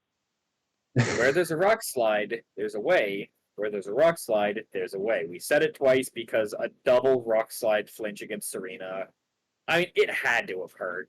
At the very least, the Gastrodon was able to KO the Lycanroc, but with Light Screen, Ninja was definitely ahead due to Serena just not getting to act. I do want to say I glanced over it but didn't mention it. In game one, Mhm. the Gastrodon misclicked an Earth Power into the partner Pokemon that was not the Lycanroc, which This is de true. definitely did a lot less damage than Tenacity was really hoping to get that turn. But we did find later on, I believe, that the Earth Power does not even KO the Lycanroc. Yeah, I and I believe do we believe saw it was a later, two-shot, which, which, I mean, Gastrodon isn't that offensive, so it does make sense. but that is still a lot of damage that was missed out on. Mhm. This is true. In game two, we saw Tenacity immediately go for more Perish, and this time it worked out. Uh, kind of. I don't necessarily agree with the immediate part. As we said, Not the immediate, but yeah, it Serena was in the lead, and it was a bit of a rough spot, but at the very least, Tenacity was able to get 2 kills. And delayed, despite setting up Trick Room, it was Wisp from Typhlosion. And so, because of that, it wasn't able to pick up a kill. And once Ninja was down to 2 Pokemon, T set up a really nice Bearish Song. Like, not only did it effectively reduce Ninja's Trick Room turns by one, because, you don't get to act on your fourth turn. Like it put a hard timer on Ninja, is what I'm trying to say, and it gave T a very clear win condition, despite the fact that their team was really low. Like we said, Ninja was off to a great start early on, and by the time the Parish song went up, I believe Serena was in the back at 20%. Was Gotharita was dead, I believe, and Fluttermane was at like 16%, something like that. Like the team was really low. Is the point I'm trying to make, and it definitely wasn't looking good for Tenacity. But it was a good application of Parasong. It was solid overall, and it allowed them to steal the win. Yep, this goes back to it doesn't matter how much HP your Pokemon has, if they just survive long enough to win. Mhm. In this case, if they didn't hear the song, then, or they switched out, then they'll win. Pretty much. And now going into Game 3, immediately we saw something unique. Interesting. We saw the Electric go for Gastro Acid to try and suppress Hariyama's guts. Now, notably, we didn't see a flame orb from it, but still, it's a pretty decent call to make, especially because the next turn, Flare Blitz from Arcanine does actually burn the Hariyama. So again, safe call. It was definitely nice. It allows you to burn the Hariyama while actually burning it, not fake burning it. Yeah. It was good. T does go for an aggressive switch after they failed to get the double KO, which does end up working out as they were safely able to switch Fluttermane into an extreme speed. And from there, T just sort of cleaned up. Ninja had 2 Mons that were really low, and once they were taken care of, another Parasong got set up. And I mean, who even needs Shadow Tank, right? If they only have 2 Pokemon left, then it just allows you to play super defensively while still advancing your win con. A few protects, and T was able to take the set. Yep. It doesn't even matter how much you switch around. Naturally, with they can't switch out with only two left. Mm-hmm. You don't need to preserve a shadow tag, so you just swap around, do what you need to do. Pretty much. It was good play from T overall. Really smart application, not just, going for hard Perish Song every time, but rather trying to find an opportunity to place it well without giving up too much. And they very clearly were able to succeed. And it was really solid play overall. Yep, they had the Parish Trap option, but also playing to the Parish endgame. Both modes can work very well, and Mm-hmm. depending on what your game plan looks like, going for either one is not something to really argue about. Mm-hmm. Yep. And with that, we have now crossed the double digits in terms of sets that we've reviewed. That was number 10, going into 11 out of 13. We're almost done here, folks. We have our very scary Inazuma Iron Hands, coached by Robbie, versus And the they are first. facing up against the Forsaken City Frogadiers, coached by Hazel. And listen, I'm not going to sugarcoat it. This was a fucking massacre. Holy shit! What the like this game was just kind of what the fuck? Yeah, Like let's talk about the teams game one, first. right?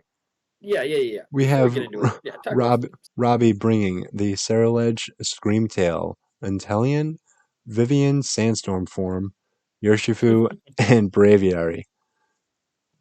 Yeah, Hazel had Noivern, Klefki, Chiyu, Lilligant, Greninja, and Alolan Muck.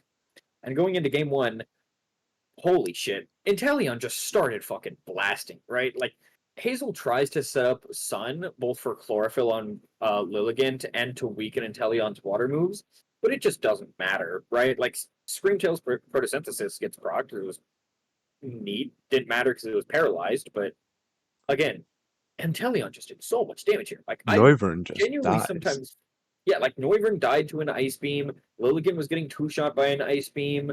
I think Klefki got two shot by snipe shot. Like, I genuinely sometimes forget just how much damage this mon actually does, because usually it just dies before it can do anything.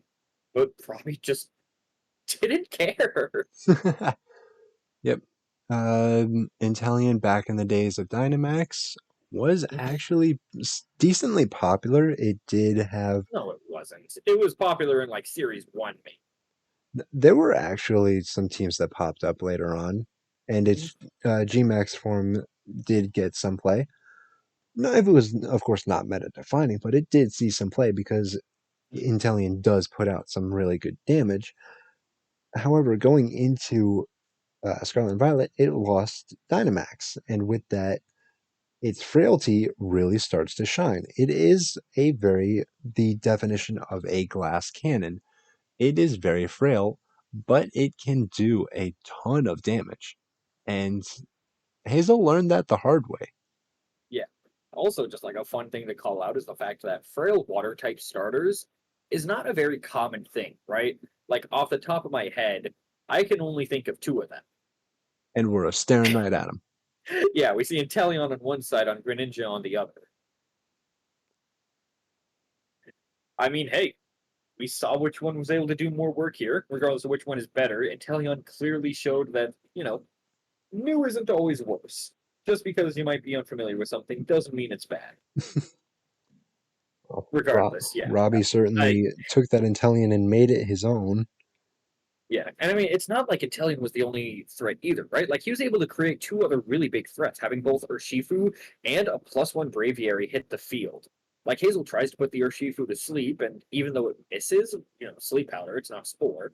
I honestly don't know how much it mattered because Robbie was just so far ahead by that point. And as I've always said, simple offense can just do great things. And God, if Robbie didn't show that in this set, I don't know what did.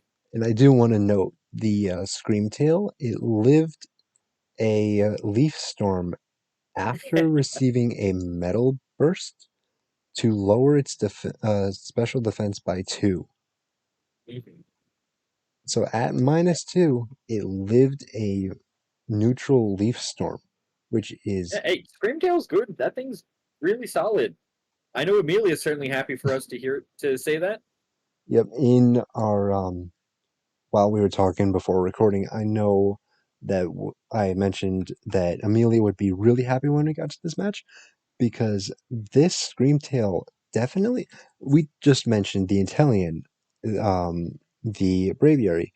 This Screamtail definitely put in a ton of work, even being paralyzed.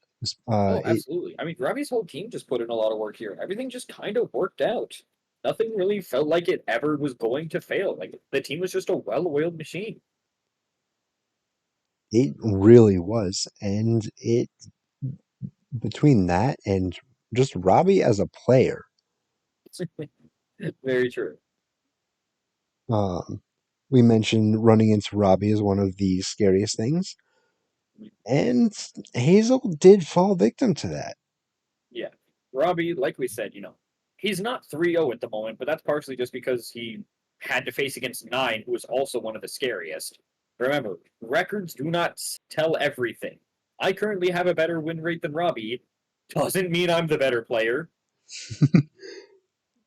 But at going the very in. least, that is one nice thing about the Swiss format is that it does allow you to try and, group those players a little bit, like at the end of week three, you have the 3-0s and you have a large amount of people who are 2-1, and you're able to have those people face each other. It's not like someone who's been dominating all season is facing someone who might be struggling a bit. Maybe they're a bit new to draft. Maybe they just didn't have as good of a draft as they wanted. Maybe they've just been having a couple off days. It's nice to see people actually get matched up against others about where they should be. That's something that I've definitely been a fan of. Just that we've seen pan out. Yep, Swiss rounds are definitely the most fun once you get 3 or 4 rounds in, because then Mhm. you start to see the divide, not just the teams, but the players. Right. You'll see players like Nine, players like Boyd and Lime over here. They're hitting 3-0 because they're not just looking at their teams, they're looking at what their teams can possibly do. And of course, you see Robbie does the same exact thing, just happened to run into a very scary player. And they have the chance, if Robbie just keeps playing like he does, to run into these scary players again. I mean, hey, the same goes true the other way around. The scary players Robbie might face are also scared to face Robbie. I can confirm that. But regardless, going into game three real quick, because I realized we never actually did. Immediately, Robbie went for a Terra Dark with Ceruledge, which was just a really good play overall, as it was staring down a Klefki and a Chi Yu. Not only did it make the otherwise dark, weak Ceruledge into resisting dark, but it also made itself immune to Prankster. Just really solid play overall. Yep. It From there, walled out Chi. a Thunder Wave from the Klefki, and Mm-hmm, the Chiyu did protect, I believe, turn one, mm-hmm. which Yeah, Cerulege just got a free Bitter Malice basically into the Klefki, yeah. I which mean, going damage forward from is there, damage. yeah. Chi was barely able to hang on to life. Screamtail gets paralyzed, and it just sort of tries to go back and forth. Like Hazel's just trying to take down the fucking boss, the Dark Souls boss that is Ceruledge. And after enough turns, Hazel's finally able to do it. But hey, reminder that was just one of Robbie's Pokemon. As like right now on Showdown, Robbie has like what is it called? Like the AI Sada. And it feels appropriate. Robbie's a goddamn boss battle. You take down one Pokemon, there's still plenty left that are terrifying. As Braviary and Inteleon were able to just come in and clean up the game in a super decisive fashion once the Ceruledge went down, Yep. giving Robbie a clean 2-0. The Breviary was also notably Choice Scarf, as shown Mm-hmm. by the Noivern's Frisk, Yes. which really, it didn't really come into play, I don't think. Actually, it did, Mm-hmm. because the Klefki, I believe, got Sunny Day up, so the Chlorophyll Lilligant was still outsped. Mm-hmm. And then after switching out and coming back, Breviary just clicked close combat without punishment. Mm-hmm. And Yeah. this set Yeah. was incredibly not close. It went to Robbie. It, all It, things considered, it was very one-sided. Like Hazel, we love you. You have a very solid draft. You're a great player, but Robbie is Robbie, right? yep, We don't blame you for losing it. No one is upset at you. We fully understand. I still believe you're going to do great going forward. absolutely. Everyone takes losses, and you're Exactly. gonna run into these players. You just keep playing. Yep. You just got to keep playing. And just like many have to keep playing, we have to keep commentating as we got another match. Ends up being the Athens Victini, not hosted, coached by Costa versus the Golden Goomies, coached by Ian. I said both team names without fucking up. Let's go. Yo, I uh, didn't fuck up the Goomies. The bit can finally die. Costa, of course, bringing Vivian, Rotamo, Morgrim, Giraffe Rig, Mudsdale, and Annihilate. On the other hand, we do have Ian, who had Amoonguss, Galarian Articuno, Tinkaton, Gyarados, Chestnut, and Iron Thorn. This was the first Articuno we've seen without skill swap support. True. Going into game one, it was very clear that Costa did not want to deal with Amoonguss. And I mean, I don't blame him. Amoonguss is an annoying Pokemon, right? It's a great disruptor. Turn one, immediately just Taunt and Hurricane. Both go into it. To be fair, Like, it's the it did also Rage Powder, so right. It's Costa possible that didn't those have a got choice. redirected. It's possible that those got redirected, but I personally fully believe that the Rage Powder did nothing and that it was just a really good, clean double up from Costa. Like, it's possible that they would have wanted to like taunt the Articuno to prevent Tailwind from going up, but still, like, I think denying a Moongus from being able to click its buttons is a lot more prevalent. Yep. Yeah. I do want to note that we Mhm. saw a couple turns down the line. The Annihilate was Terra Steel, Yes.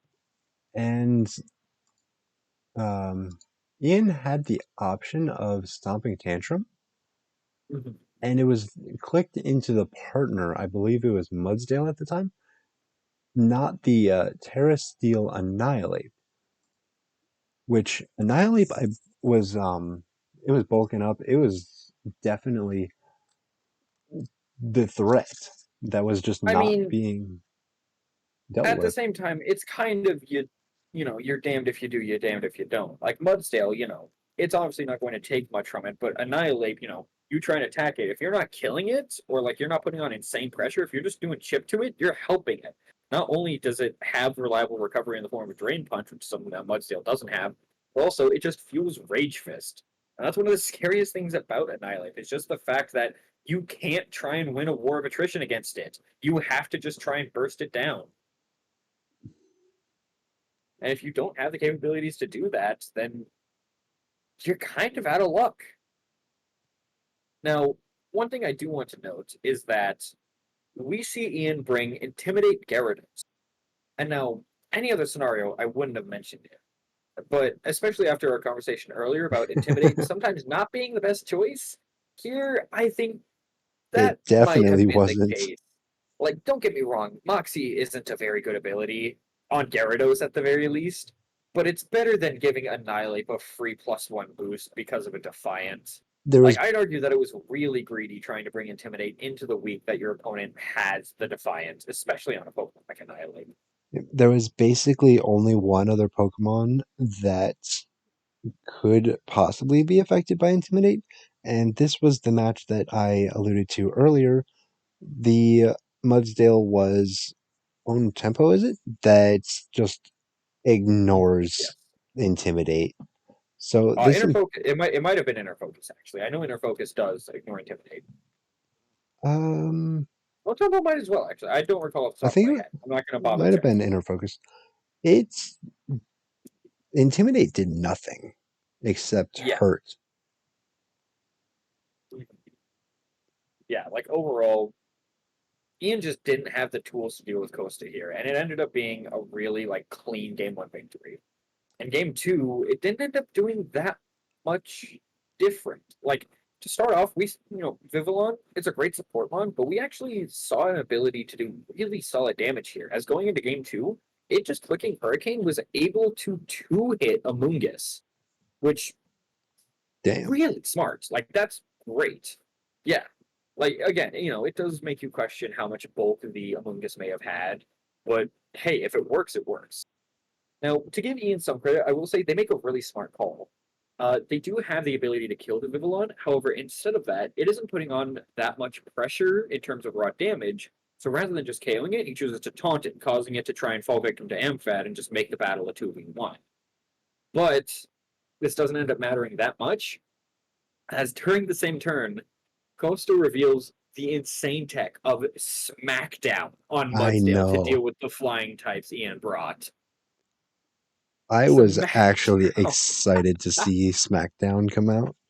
Mhm. It's such an interesting move to see. Especially, I think Mudsdale had also clicked Rock Slide earlier. I believe so. Yeah, it may have been running both. So it's just really doubling up on.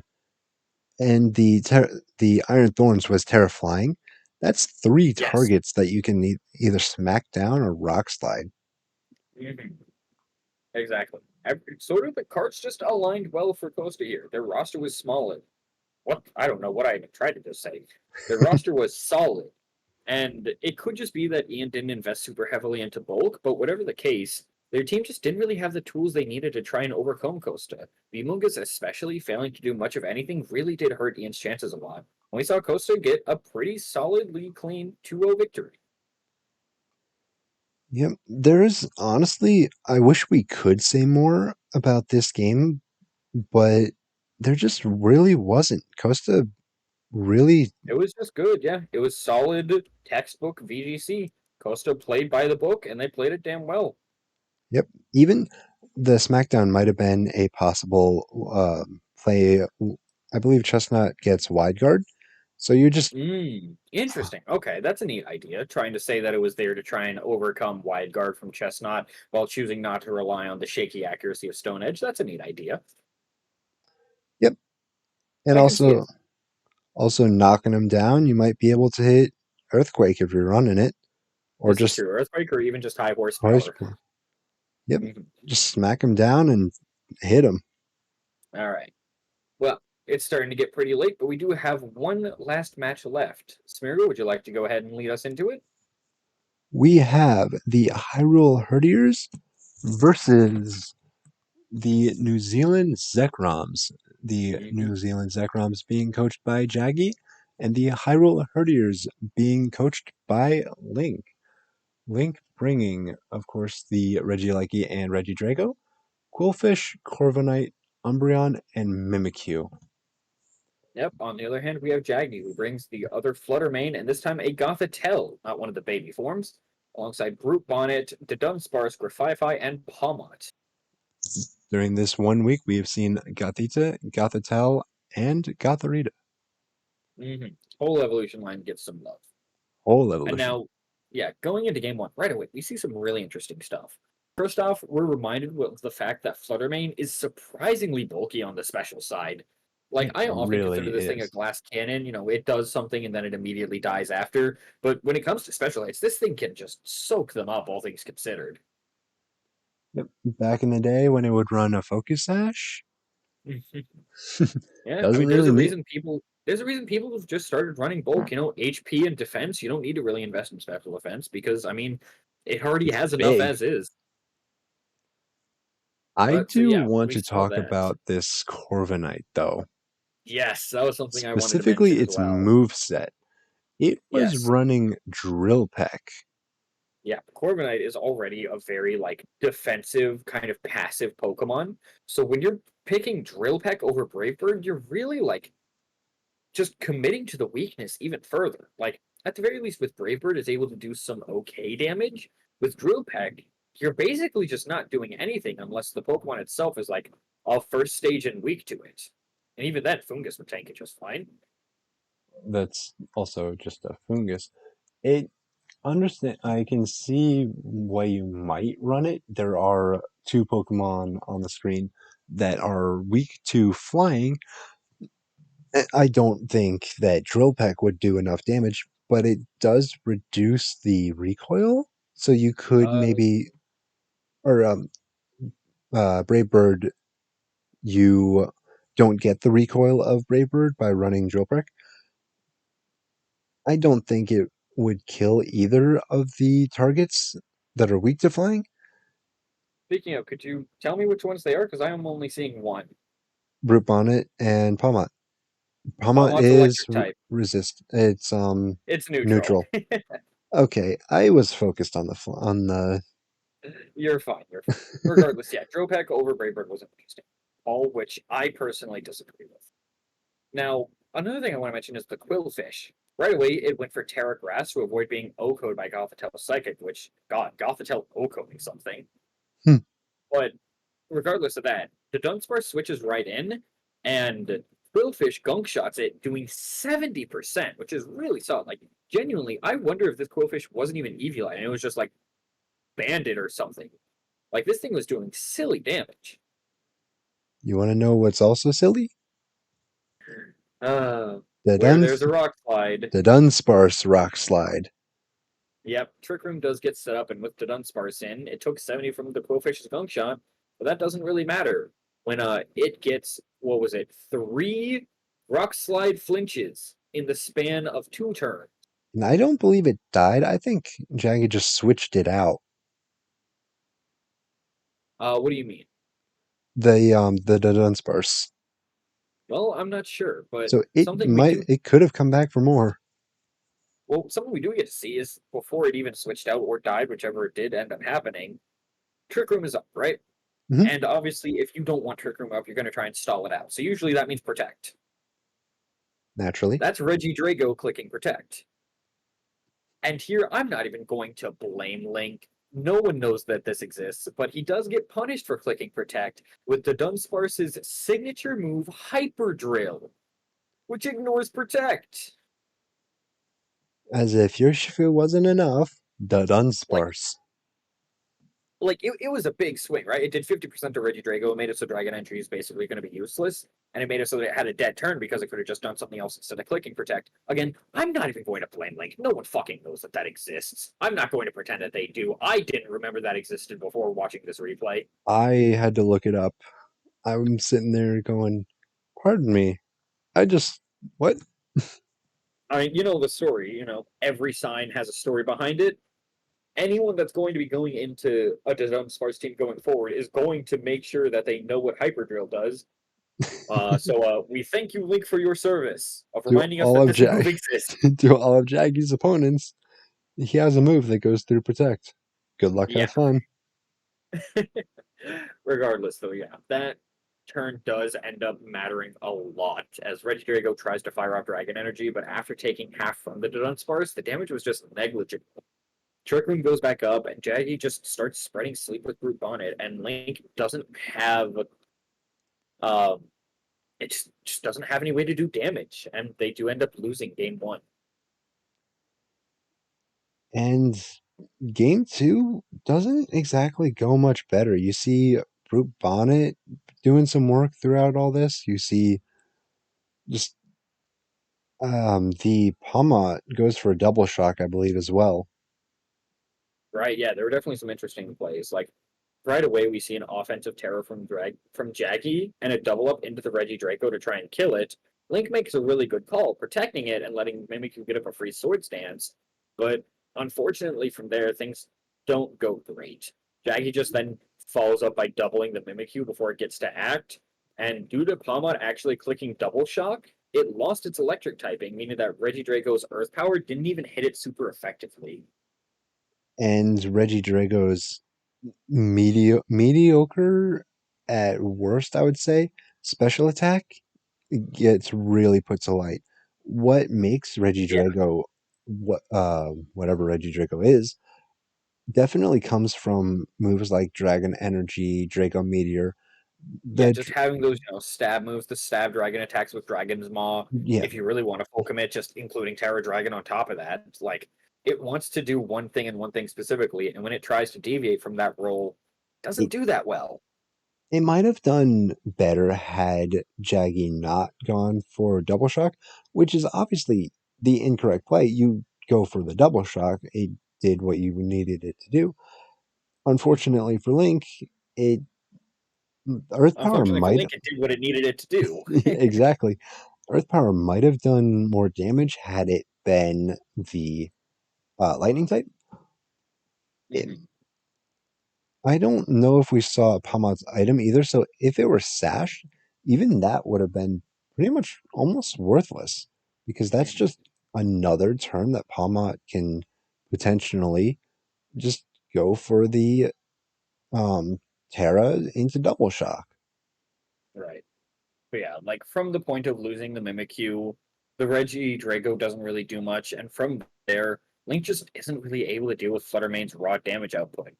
Like, I will admit, I'll give it some credit here. Reggie Drago is able to make an admirable last stand, but by that point, it was just way too late. Brute Bonnet came in, and it cleaned up, and Jaggy did end up taking the game to I think that was also in part of him. Things Jaggy didn't. showing mercy. It he could have kept an encore loop of the Reggie Dragos Protect, and Uh, I suppose that is true. I think he just didn't reignite the Encore loop, so it like gave Link an out. Unfortunately, that out just kind of didn't really pan out.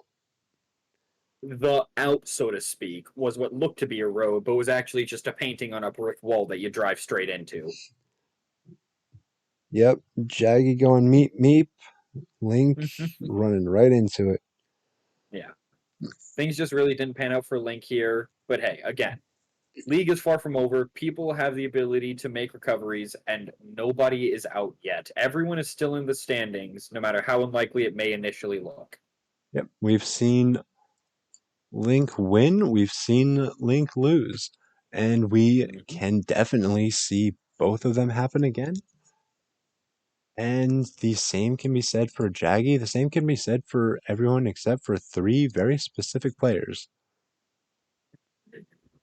Well, I mean, there's three specific players we haven't seen lose yet. That doesn't mean they're not going to. I can think of one in specific that is going to get decimated, but He'll do that's for fine. next week. That's for Yep. next week. Let us know in the comment section who's gonna win. Uh, you can place your bets. If you're a gambling man, I wouldn't put your money on me. Regardless, this has been the Unknown Draft League podcast, the weekly recap for week 3. I've been Yep. Limevolt. And I've been This has been Smeargle. Smeargle. And I think it's time for us to head out for now. Yep. Have a Take good care. week, everyone. Good luck. Have fun.